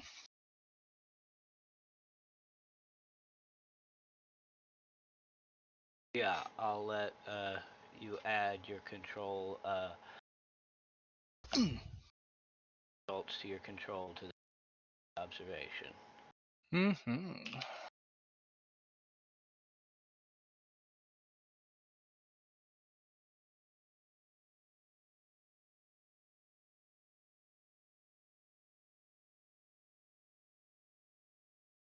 Oops, that's too big. Because it's only supposed to be 100. So reduce that by.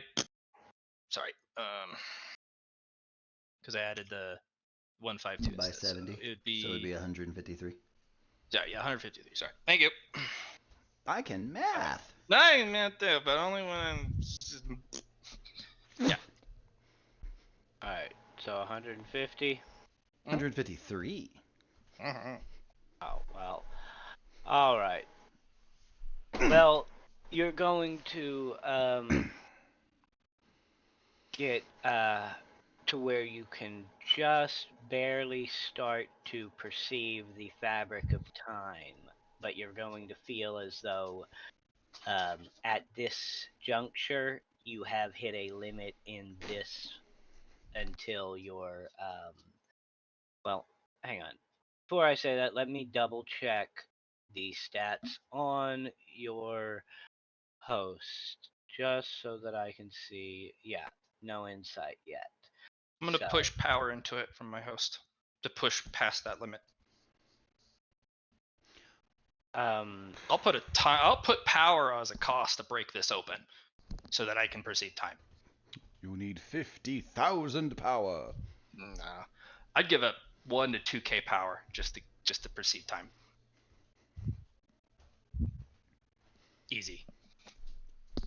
well, where the issue that you're having is that to utilize the time, to be able to push past it, your host needs to be able to perceive it with, in order for you to use power to push past it. Oh, he's there with And- me. I'm taking this journey with him. I'm No. linking him in with the senses. Right, but what you're at, the bottleneck you're at is his ability to comprehend the freaking ramifications and the concept of being able to actually see time. So you're saying that he doesn't have a high enough insight? Yes, I'm saying he needs insight to push past this. I gave him all the insight he needs. I helped him observe time itself That's with not the all of insight the we're physical talking about. experiments. But that's not the insight we're talking about. We're talking about he has to interact with things that are beyond the normal scope of reality in order to have the insight to be like, I see how it connects now. Okay. While we're observing, I'm going to help push his perception and consciousness towards the pocket dimension space, because that is exactly what you told me. It is a space out of time. It's a space out of space. It is a perfectly preserved tesseract. And I will go, behold, the bullet perfectly caught in amber. There is no time.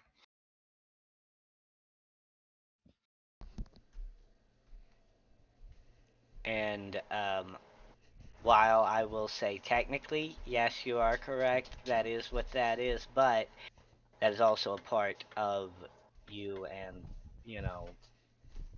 by verification, like by the same line of thinking, the host. It's the same reason that just interacting with another stray does not raise insight. While technically you are freaking an unnatural thing, it doesn't really apply because it's what you specifically are. You'd have to be interacting with something externally unnatural. There's a hole in the world. I will then tonight. focus our attention outwards, and I will try to push whatever essence that is inside the pocket dimension on a epidermal layer on the outside of the armor. I'm going to flip it, or at least part of it, so that the outside layer of our body is timeless and unaffected by time itself. And then I'm going to have the gun shoot, and then he'll get to watch as the bullets just stop. And that will be an external observation. Should give him enough insight. But it's still you. That's what I'm saying. Why?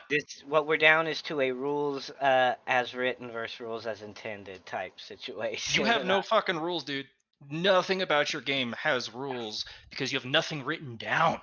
I don't even know what half the shit on my character sheet does. Ascension? I don't know what the fuck that does. And there's no instructional about how to go about building stuff. You have no rules. And you refuse to write stuff down. So don't give me the rules written versus rules intended, because there no, isn't any. Now chill the fuck out. All right, chill the fuck out. Because freaking, I'm not a dude that freaking does this for a living. I do this for fun.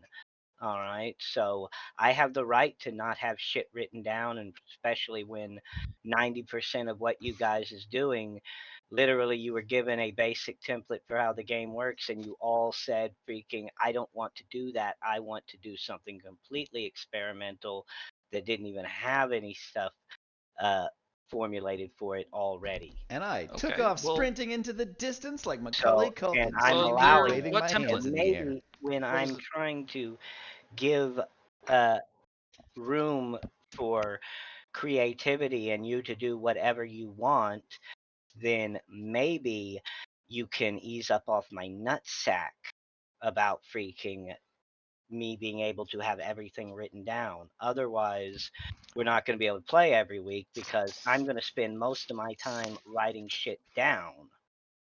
Well, I can't. No rules written, so don't say rules written versus rules Well, yeah, but when intended, I because there's no rules written.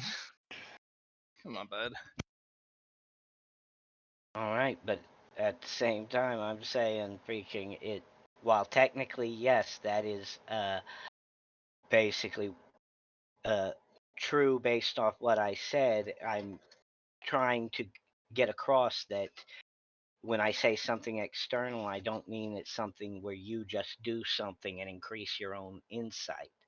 that is just the idea that you would be able to just sit there and freaking do something to show your host something and be able to increase its insight beyond what it can get from being linked to your brain, having your brains linked is absurd and game breaking at best. Yeah, but that's kind of part of the game. You built it to be broken.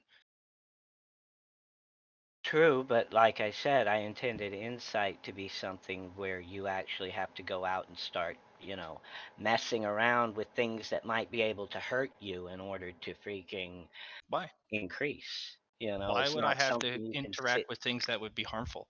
I am interacting with the most important core essential rules, the fabric of reality, the energy states, time True, but to itself. be able to perceive those, you're going to have to expand your ability to freaking see things. You've got to increase your insight to see through to the heart of things, Okay, to see what's actually going on. 500 power to use time powers. Yes. Yeah, 500 to use time powers. Okay. I'm gonna shoot a gun, and I'm gonna use time powers on it, and we'll have him watch as I reverse time itself and make the Well, bullet go back into the gun, back into all of getting the. getting ahead of yourself though is what I'm saying. Is when I'm saying you've reached up to a certain point, you've got the ability to bend time at this point, not quite freaking just rewrite all the rules to it. Okay, then why does it cost 500 still? If I have, Because you're manipulating time, all right? but I understand and have reached the understanding of specifically time particle energy. So it No, shouldn't cost you've got to the 500. point Why where not? you can just barely start to see it, all right? And Hmm. um, the whole point is that it's not exact.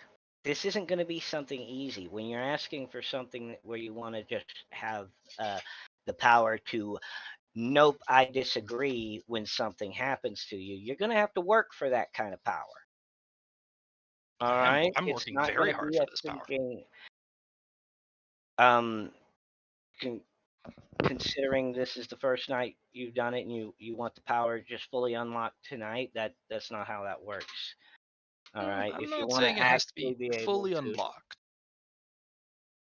I just want us to be able to start doing it so that I can use it over a period of time and grow my understanding of it and interaction with it. I'm not expecting full mastery of time itself, just the keys to the door and be able to open the door and step my first foot in. All right, and what it is you've got the keys, you open the door, and you've got your foot in the door. But now, in order to jimmy that deadbolt freaking, or jimmy that little chain out of the freaking thing, then and get in, you're going to have to go unlock some insight. All right. Would I not I'm not already have saying some? Then can I argue to have some insight on my character sheet? Or at least part of the attribute list, even if it's 1 out of 100? insight caps at 10, and you have to interact with things uh, freaking in order to uh, do this. This is basically the thing you've got to do in order to get people.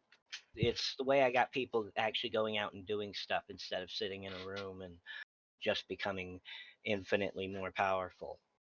Can I You argue know, for one? Just a single point of insight for my efforts? Because, I mean,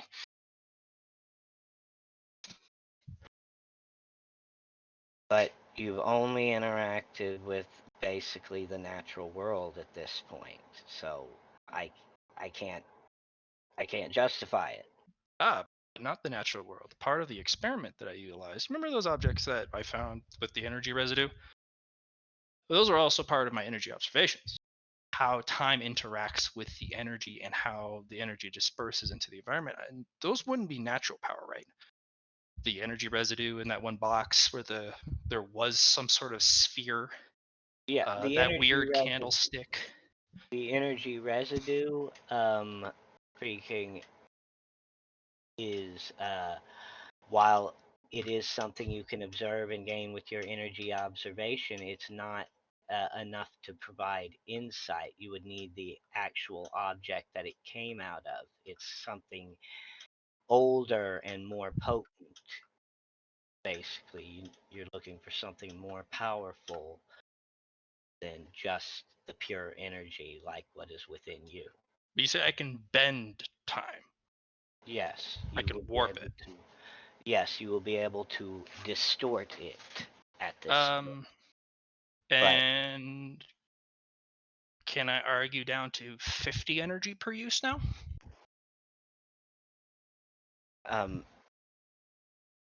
No, I'm not. You don't get to freaking argue out of the energy. It's the base cost of it, with the subtraction of your energy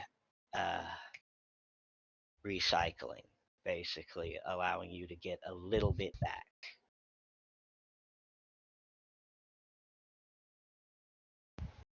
What about inverting the Tesseract space as a layer? A very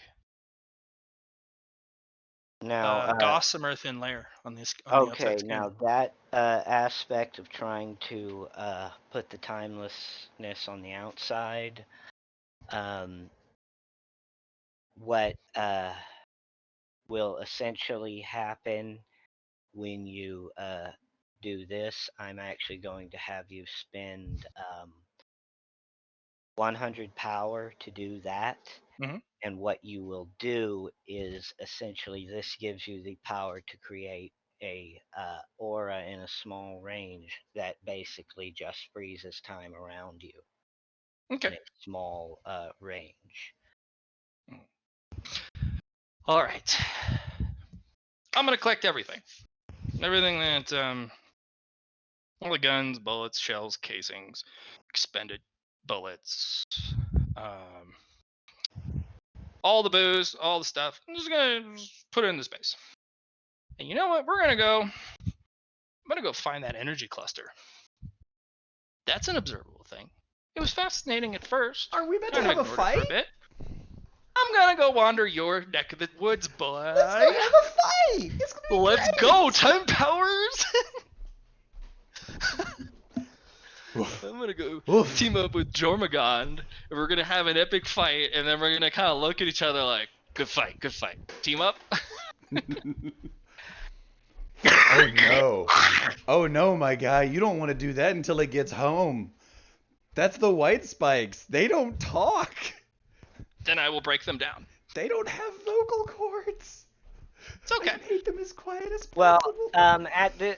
what I was kind of getting at was that they kind of did go home, and that's where they Oh, kind of there flickered. was a plan there.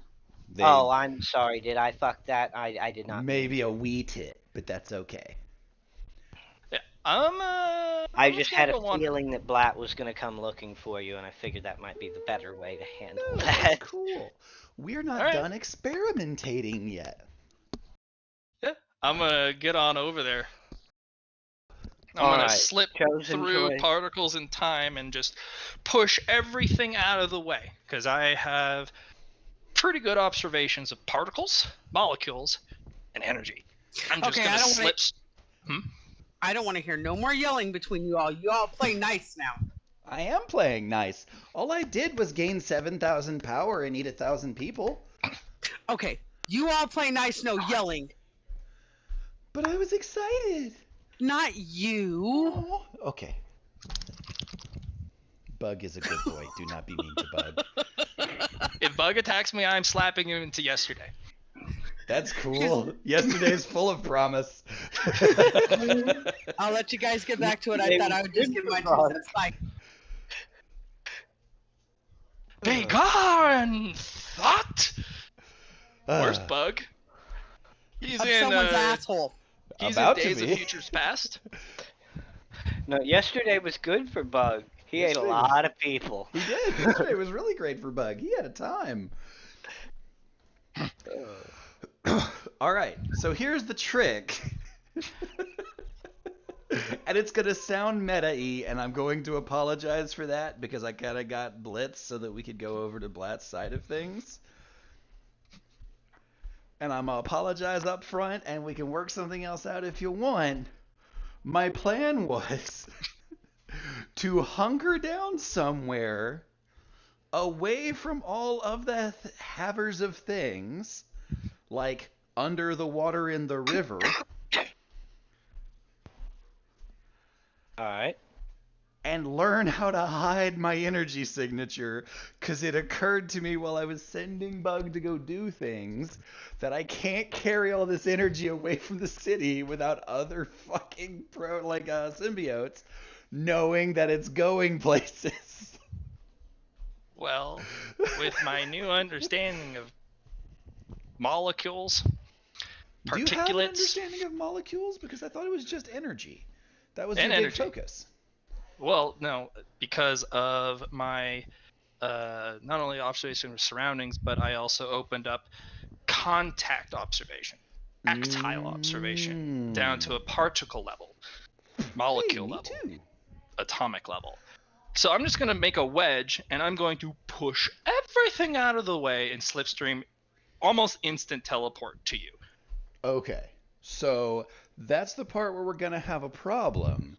Because if you're coming at me, I'm going to partition the energy that you're using to do that so that you loop around till tomorrow. Because energy partitioning is one of the powers I've actually developed. I'm just gonna go boop, and you can continue on your way, sir. If I'm partitioned away, I will turn around. That's cool. Alright. Now, here's the thing. This pissing contest has costs, and you guys gonna have to start paying them in power. Right. Now that's the thing. I don't want to have a pissing contest. Bug and his crew are meant to be stealthy. So the idea is, I'm going to follow them home like a no, lost you're puppy. not. No, you're fucking not.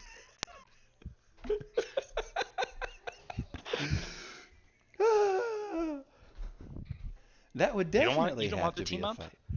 You No, don't want I a do team want, up? I do want the team up, but if you follow me home, it's gonna be sussy as fuck. Yeah, I don't know better. Your host would.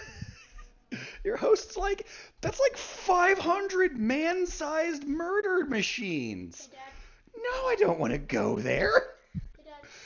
When Cerberus gets, I have dirty, helped him actually, reach serenity and calm, calculating observation and rational choices. Cool. I'm the not just rational gonna- choice says And 500 of those is give not a up place you point want to that he follow. doesn't fucking care.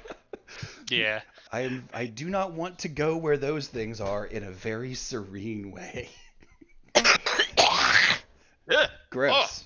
ugh, everything about that Hey, was awful. it wasn't my idea to freaking take cough syrup. My old lady brought it to me. Namaste Might- and fuck off. Okay. So hold on. Now, I don't know how time is operating in terms of like our personal timelines. I know that what you've gotten up to has been fairly short order.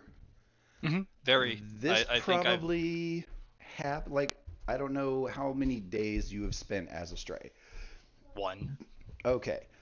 Actually, less than one. So Up until the point where I did my observations. Now I don't know how Mhm. long it took. Outside of actually, no, I would know exactly how long it took. The GM just has to tell me to get to where I currently am right now. I would say because it is time and you're trying to determine precise matters of time, I'm just going to say it took about 10 days, and I use each one of those as a day for the 10 rolls. Each I didn't one get of a them 10 do about a day. rolls. You didn't get 10 rolls? I thought you got 10 rolls to something. I haven't rolled it yet. Oh, I rolled 10 Alright. rolls because I developed energy oscillation.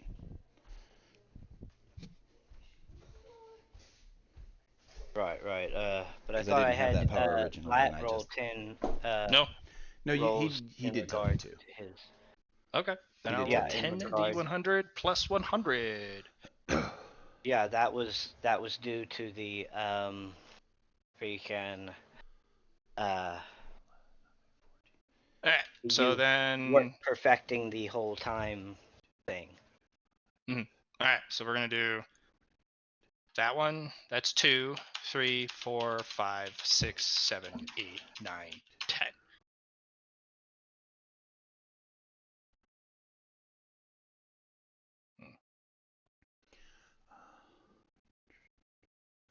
So 14, 14, 12, 15, 18, 19, 18, 14, 19.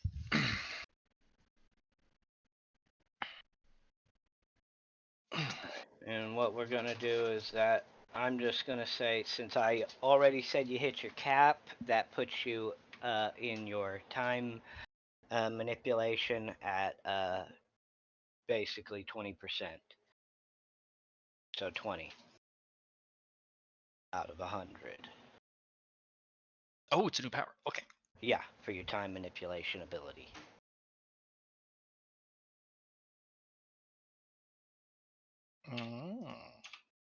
Okay. And we're really, that roll is predominantly going to be used for times in which there is an opposed roll, where normally it would just be, oh, I spend power and I do this.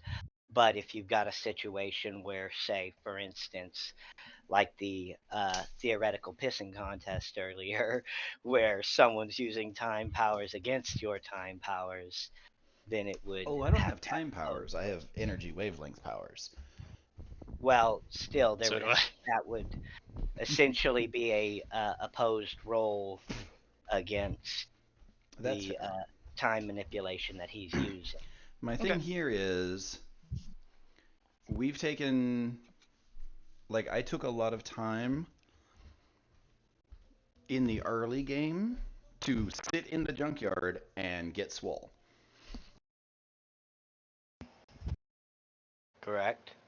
And I did the same. Like, by the time I cleared out the Yeah, he did spend some time sitting in a freaking room getting connection with his powers. host and perfecting his freaking light manipulating camo and whatnot. So I guess the So- question is this current point in his timeline ahead of mine or behind it? So, like, I haven't spent, like, I've spent about a week as a stray. But you said you spent 10 days. So Right. you're... Well, no, he said that your time manipulation understanding took 10 days. And I don't know. Your call, Jim. Because if each time you roll those D100s to understand something, if that takes a day, I'm like 40 days in the future. it's not each taking a day. It's see, Certain the reason concepts this take took longer a than day others. was because he was dealing with a very high level concept, whereas you were dealing with much more grounded how does the meat fight the meat type situations. Which is perfectly fine. Sure. Like, I am very much playing with Playing at the big boy table. Right. So that's why his is taking longer, is simply because the level of things he's trying to understand require that much more study and comprehension. That's cool. Okay, well, if he question goes there energy is, dark, I'm gonna go does- find other energy sources, like clusters of people. See if I can go find Helsing's people. Right. well, that's my question right here, though, right? Is that, oh, excuse me. If this is happening at roughly the same time, that's fine, and we can have the metaphorical slash metaphysical pissing contest. All of that's cool. I'll be at a severe disadvantage, which might be the way that Blatt likes it. I don't know. Um, but right now, like, I just want to know where along our individual timelines we are. Because if he's like 12 days in the future, or 12 days from point zero, and I'm like 7 to 8 days from point zero, that means that this went down while he was in that meditative state, which sort of changes the narrative a little. Because there is absolutely a way for all of this to go down so that we meet up. It just requires a little more finagling. Because my plan was to stay on the side of the living city for 2 nights. And I was going to experiment during the day while we were hidden. And then at night, the second night, I was going to hit another target, or another series of targets. And then I was going to retreat back across the river to our side. Okay. Yeah, I'll wait on the other side if that's perfectly fine. And that way I can watch you approach, and then kind of reach out with an energy and be like, "Hey, how you doing?" All right, and that works. That works for me. We can have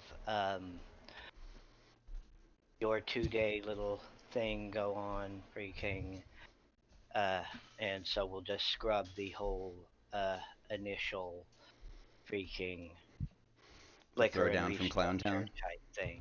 That I mean, I wouldn't mind a throwdown from Clown Town because I am definitely one of those clowns. At least give me both arms before we have a throwdown from Clown Town. Because right now you're fighting like a fifth of my ability if you go and you throw down with the bugs. I'll leave it up to the gym. I think a healthier way would just to have us, as you come back, I'm just like, oh. Yeah, that's kind of what I'm leaning towards. That does sound more viable and less like we're trying to eliminate Alex from the Hunger Games. I wasn't going to eliminate him. I was actually going to observe him. I'm not going to eat. I'm going to watch. Oh, see, that's the problem is I would try to eat. And Because then if you just show Alex up with a would be burst of eliminated energy, from the Hunger Games. No, and I would just run not away. quite. Those things would take a very different turn, and it would be me on Monday nights and everybody else on Sunday nights trying not to get killed. Because this is the first big aggressive action that Jormungand has made, and if it goes absolutely tits up, there will be no finding the character after this. Yeah. Like, there will be an immediate shift in priorities. Because this is a risk, and the character's taking a huge risk. Those people will be missed. Those people will very be missed. Dude, I'm just gonna tell you at this point, yeah, somebody is coming to look. Yes. You know? That's the problem. Thousands of people start going missing. Somebody notices. Because you thought it was going to be like, oh, 1 or 2 people get taken, cool, that's fine. No, it's like multiple city blocks get depopulated. And look, Okay, I'll come look. here's the thing. There are things in place. There are organizations who will take notice, whose job it is to take notice when weird shit happens. Oh, 100%. So I bet there would be. I am kicking some plot right off of the shelf like a cat. no, And going, absolutely. "Clean You this up." are what you're doing is you are bringing the world to life more by giving more events going on, more Oh, things yeah. to react that are affecting the world. Oh, Plus the next Sunday week, crew is going to be just... Sunday Crew's What gonna do be you like, mean there's thousands of people missing? what do you mean 5,000 people went missing over the course of 24 hours? The fuck do you mean?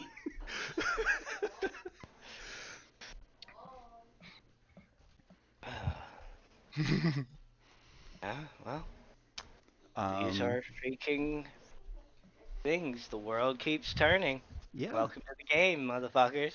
right? So at this juncture, after that first 4 hours of gathering people, are there any forms of alarm or anything like that? All right. As of yet,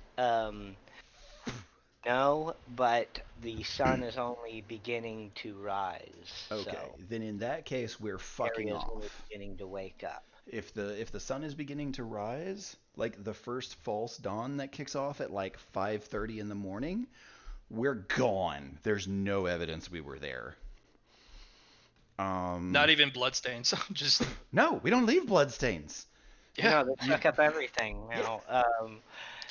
So the question being, how exactly are you moving this freaking mass of uh, meat into a less concealed or more concealed area for laying low until your next. We're going back to the river. Okay, so you're going back to the river. We're diving down into the mud of the river, and we're nestling up there. And while this is Oh boy. occurring, we are spending the 5 catalyze power required to turn 7,000 power into the proper oscillation for consumption. All right, so to do that, you'll have to mass all of the meat into a single container to keep from having to spend 5 on every single individual Oh yeah, I figured. that is storing it. Well, So, essentially all of the different ones, they have those little tentacles in the back. They're just daisy chaining in a big loop right, so and that's creating a what I'm circle. saying. Join it together so that it all happens at the same through the same connection. Yes. Exactly. All Like a right. drop of ink into the water, spread and spread and spread until it's all the right flavor. Exactly. And doing so, you manage to catalyze all 7,000 power. Nice. Um, so at that juncture, we're making some new like full bugs, not just the drones. I'm gonna take 6,000 of that power, and I am dividing it up into 3 new partitions of bug to create new coils. And I am stimulating the symbiote.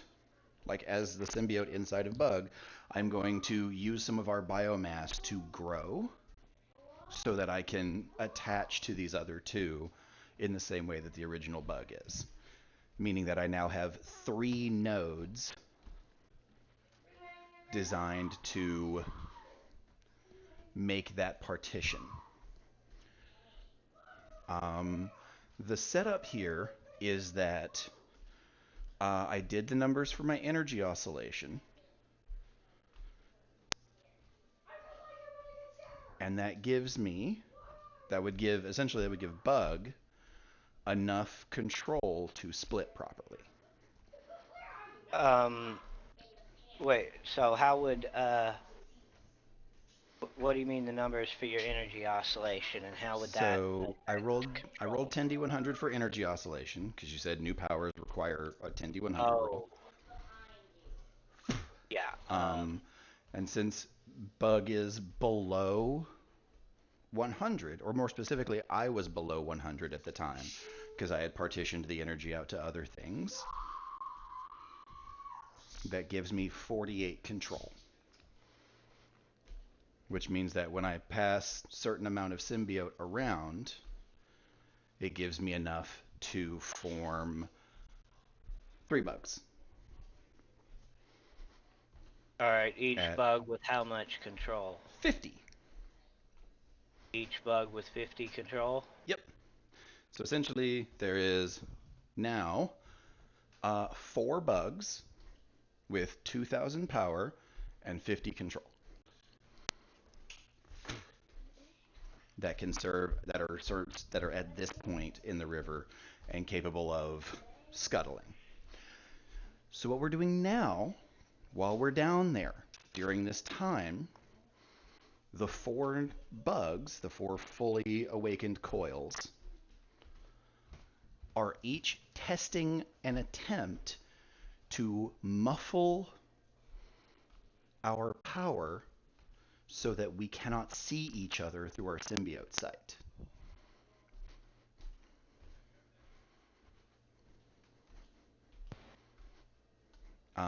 This is an additive on our stalking and stealth abilities that we've been developing. Because All right. it Well, occurred this to is us gonna that be a there bit are of other things of power out there. All right. Well, this is going to be a bit of a difficult thing to do, but I will have you roll your control for each of the bugs. Mm-hmm. Roll a control for each of the bugs that is attempting this. Okay. But it's going to be kind of a tall order, like freaking. So they're basically going to have to be hitting in like the top, like hitting somewhere around like 130 at least to succeed anywhere in this attempt. Okay. Uh, that works. What was this? It was.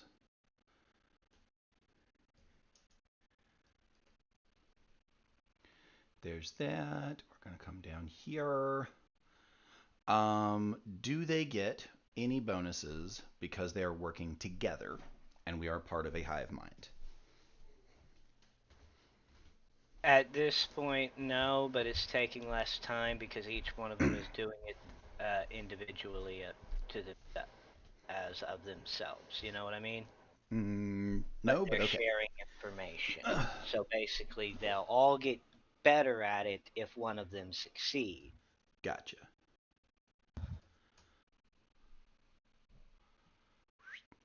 That did not work at all. Wow. I mean, that really That didn't was work at for all. That's just not even a one. real number. What? 1, 2, 3, 4. Alright, so Nope. One of them got close. yeah, one of them got close enough that I will say that its freaking light appeared to get a little fuzzy Mm-hmm. for a minute before going back to normal. Okay. And I'll give you one singular point in power concealment. Okay. At that juncture, how much time out of the day does that take? I'd say that one took about 2 hours. Okay. Then in that juncture, we're going to shuffle around some biomass, work with our understanding of it. We understand that as a symbiote, we have a pocket dimension. That's where we've been storing all the excess biomass. And we're Alright. essentially going to try other methods to figure this out. Such as shunting power into the subspace realm, where we keep our biomass.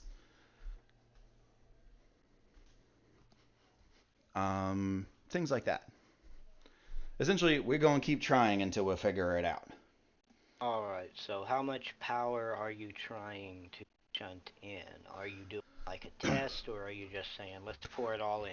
Well, essentially, what we're doing is we're going to try testing it because we have a little bit to spare. So we're going to take like 20 power and shunt it in there and see, one, what happens to it when it goes in there, and two, is there a meaningful alteration in our ability to be perceived? So yeah. Alright, so you will notice that when the power enters the parallel space within you, it seems to spread out and envelop much of the area and continue to disperse as evenly as it can, Okay. getting, each little increment of it getting further and further from the others as time goes on in the infinite space. So it just diffuses out into the pocket realm. Right. It is still accessible and manipulatable, Mhm. but is basically diffusing out within you. Okay. Uh, We're going to try a little something different. but with that amount, you will not notice any visible change in the appearance of the power. Okay. Um, in that case, we're going to try and reabsorb that power out of the pocket realm. All right. It seems to freaking take a moment to pull back together in order to come back to you, but it does come back with minimal effort. Okay. So at this juncture, we're going to continue those experiments. To get a 130, I need an 80 or higher on these rolls. So that's 2 more hours. So that's 4 hours, 6 hours, 8 hours, 10 hours. There we go. So after like 11 hours, well, no, excuse me, after like 12 hours, another one gets a really solid roll on a 96. Actually, I take it back. I'm doing this dumb. Can I fucking call a mulligan on these rolls? I'm being an idiot. Before I answer, explain. I don't know why I'm trying to handicap myself this way. If I have to reach 130, I'll just drone 2 of the fucking bugs, and then I'll just add their control to the other 2, so that we're working on a higher base number. Alright, absolutely possible, but I'm going to make these freaking this time frame stand, and you will gain off of this 11 points. Okay. Ugh. So you gained 11 points to the stat. Now you can do your whole mash them I rolled a together, 100. do it better. So, well, because that one was a 100, it explodes. So, All roll right, that one I'll again. roll it again. Boop, bop, bibbity bibbity bibbity, pat, pow, pang. 145, so it's like a 195? No, it's more than that. It's like a 295. No, 255. I can math, I promise. Alright, so with this, you will basically, I'm going to, so you said it was like 200 and what Like total? What's your 255. modifier? Because right now, those guys had plus 50. So with there only being 2 of them, they're each rocking a plus 100. Right. Which means that So the 245 plus so it's it becomes it's like a 245. It's just shy of 250 because the 100 exploded. right. Um So I'm going to give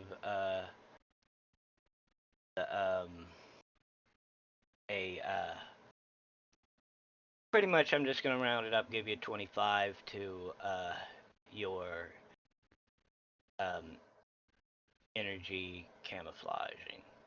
Okay. All right. So at what number is energy camouflage like perfected, I guess?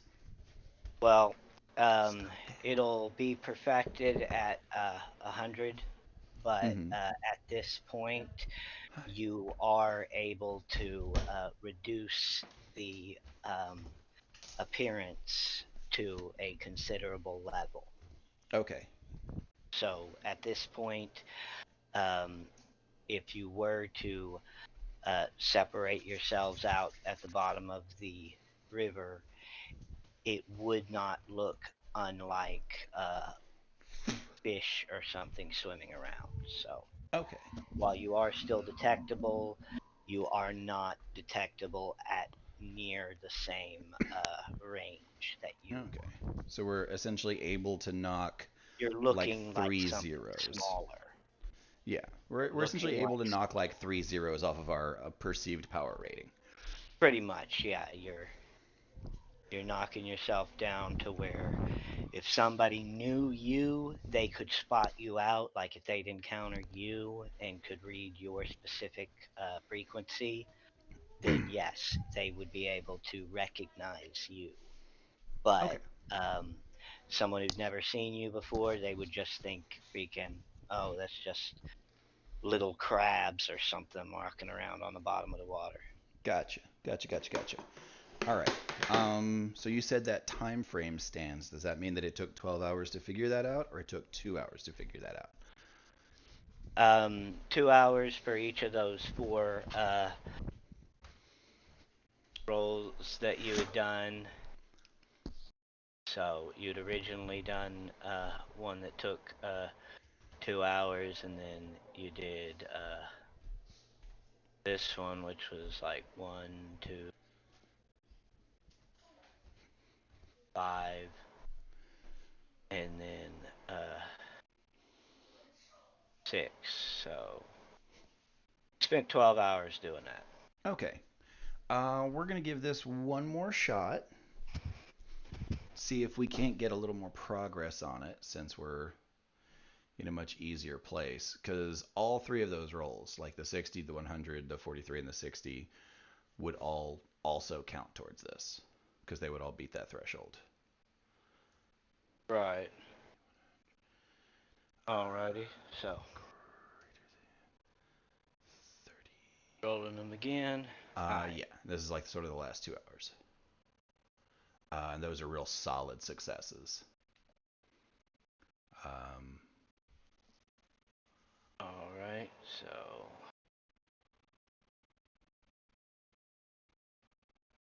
yeah, I'm gonna give you a another free king plus 15 to okay. ability to do it. So now it's looking considerably smaller. Fortunately, not as much of a change as before, but yeah, basically now somebody's really got to be looking to notice you. Okay. Um, so sorry. The numbers that you gave me for this so far were 11 plus 24 and plus 15. Uh, yeah, Okay.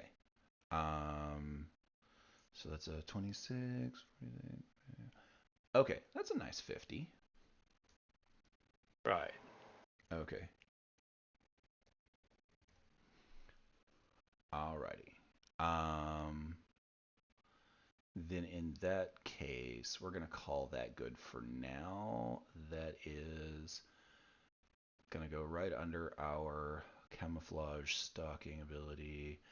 Okay. And at this point, We are going to wait for nightfall. Which won't be too far off considering you've burned, Like 14 hours. Yeah. yeah, about 14 hours out of the day. So you got maybe a couple hours at most of sunlight left. Yeah.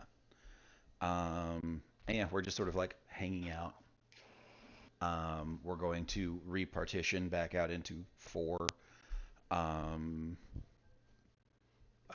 like four coil bugs, so that we're ready for what comes next. And we're going to divide each collection of drones so that they are sitting at roughly 250 is like two of them are going to get like 120 and the other two are going to get like 130. It's not really a big deal as to which is which. Do we hear any sounds from the surface? Considering Well, that I specifically attached vibrational and sound sensors to them. well, you are going to hear noises, a rumbling of that you've come to understand is cars moving overhead on the streets above, and Mm-hmm. the occasional talking of people going about their business. But you would have to move in closer in order to notice any actual changes. Okay, well, we're just hunkering down right here now. Right. So you hunker down until nightfall, and then you heading up out to go try to move into somewhere else. Oh, yeah. We're fully camouflaged still. We've got our power concealment up.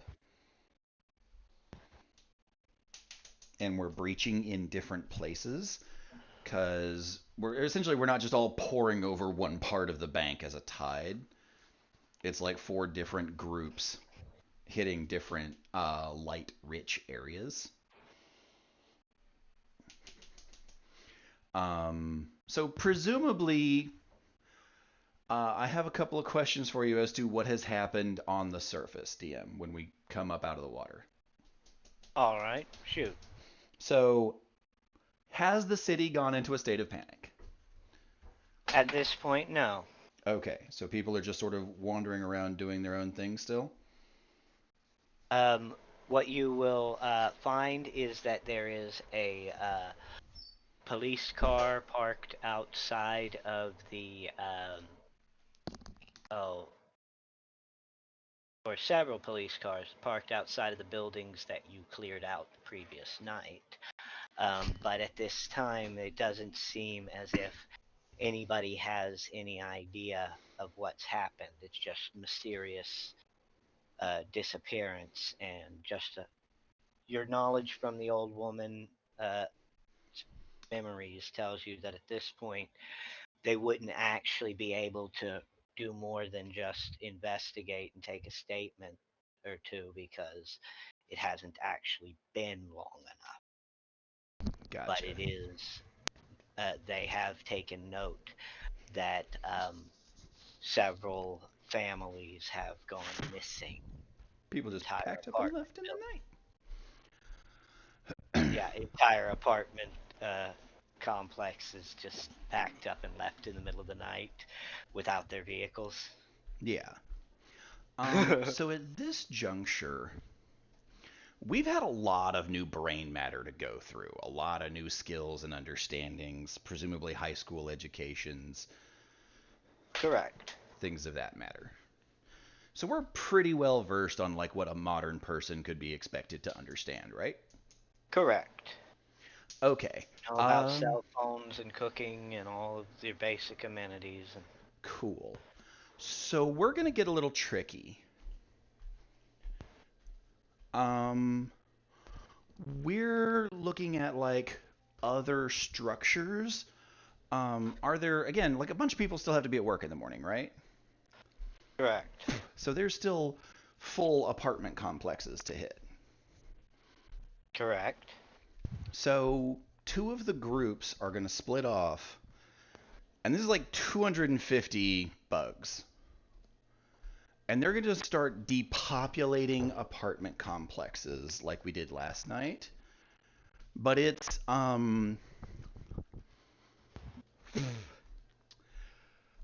we're still being sneaky, but the raw number of creatures doing the job at this juncture means that a tenement or an apartment complex should be gone in like 5 minutes. It should take more travel time than it takes to empty them out. We are sweeping the residential district. The other two groups are going downtown. We're going to hit the bars.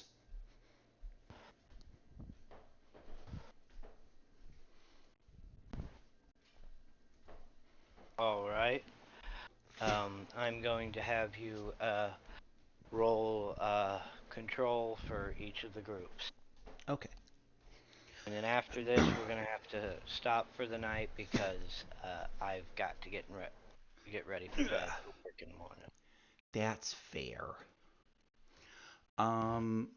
So this is following really well into our stalking methodology of there are a bunch of people crammed into a small space, and we just come through all of the entrances, including the windows, and just bushwhack all of them immediately. Am I achieving any kind of bonus to this? Because this is exactly what I've built Bug to do. And Bug and the symbiote that's guiding them are all working in tandem. We all know what needs to be done, and it's all perfectly choreographed.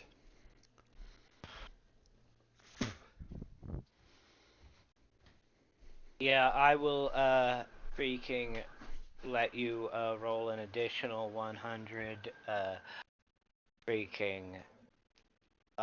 for each group since they are coordinating. Okay.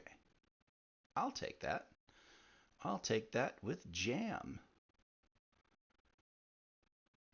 So that's 221, 182, 182, and then 230.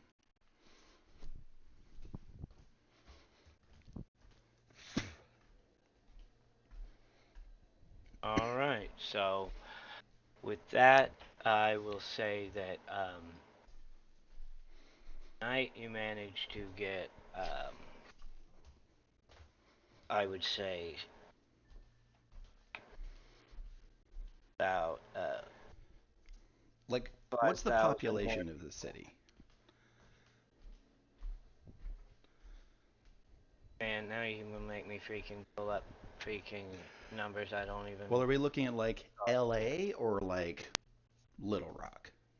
We're looking more in the realm of something along the lines of New York. New York, so New York, LA, that's like 10 million people. I'm looking to take like 1 million. Well, That's a lot of Eddie. Well, I'm not gonna give you 1 million tonight, freaking. I'll give you freaking about 7,000. I'm Considering you got 1,000 last night. I'm fully gonna like ask here, put a couple zeros on that, homie.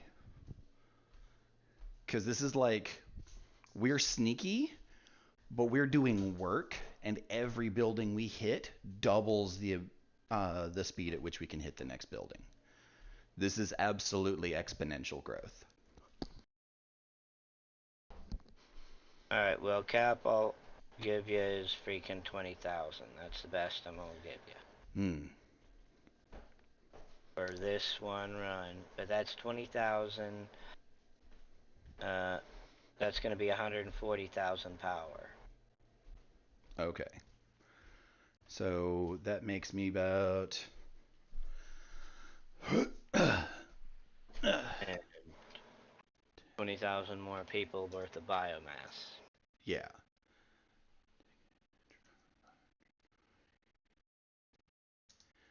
All right.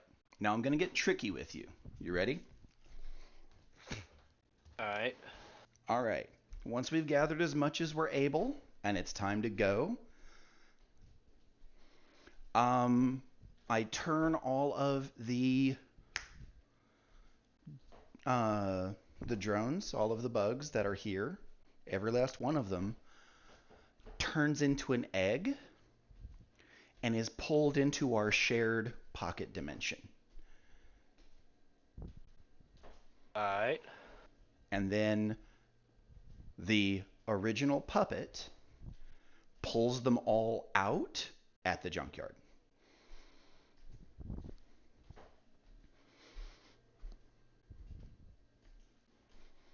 Except for one, because I'm going to give that to Blatt because he's been patiently waiting.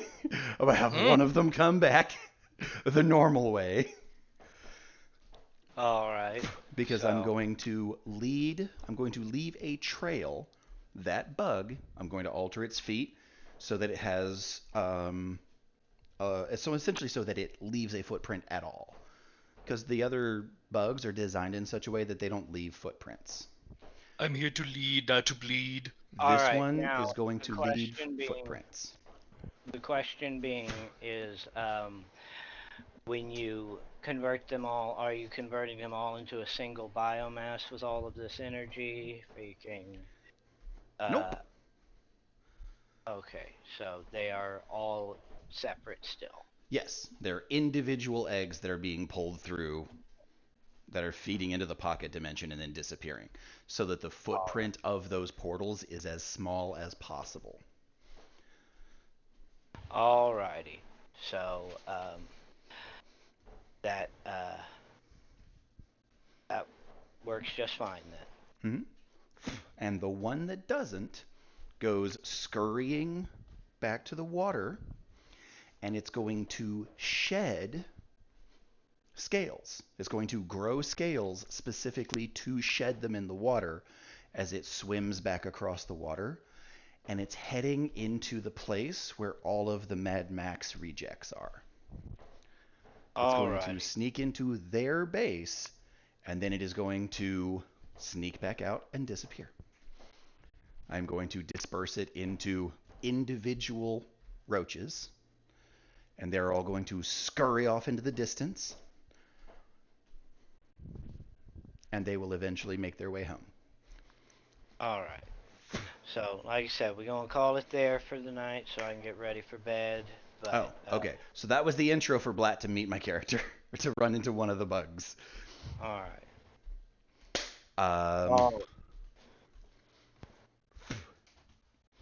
So if you were wanting to just follow one home, Blatt, that would be the way to do it. If you're wanting something like a conversation, that could also happen. It would just happen somewhere along that route. Probably. Alrighty. Well, I hope everyone enjoyed themselves, and we will meet up next week. Alright, sounds good. Hey, Internet. We appreciate you sticking around for us. We'll see you next time when everybody else has to deal with the fallout of me being a fucking asshole. Catch you on the flip side.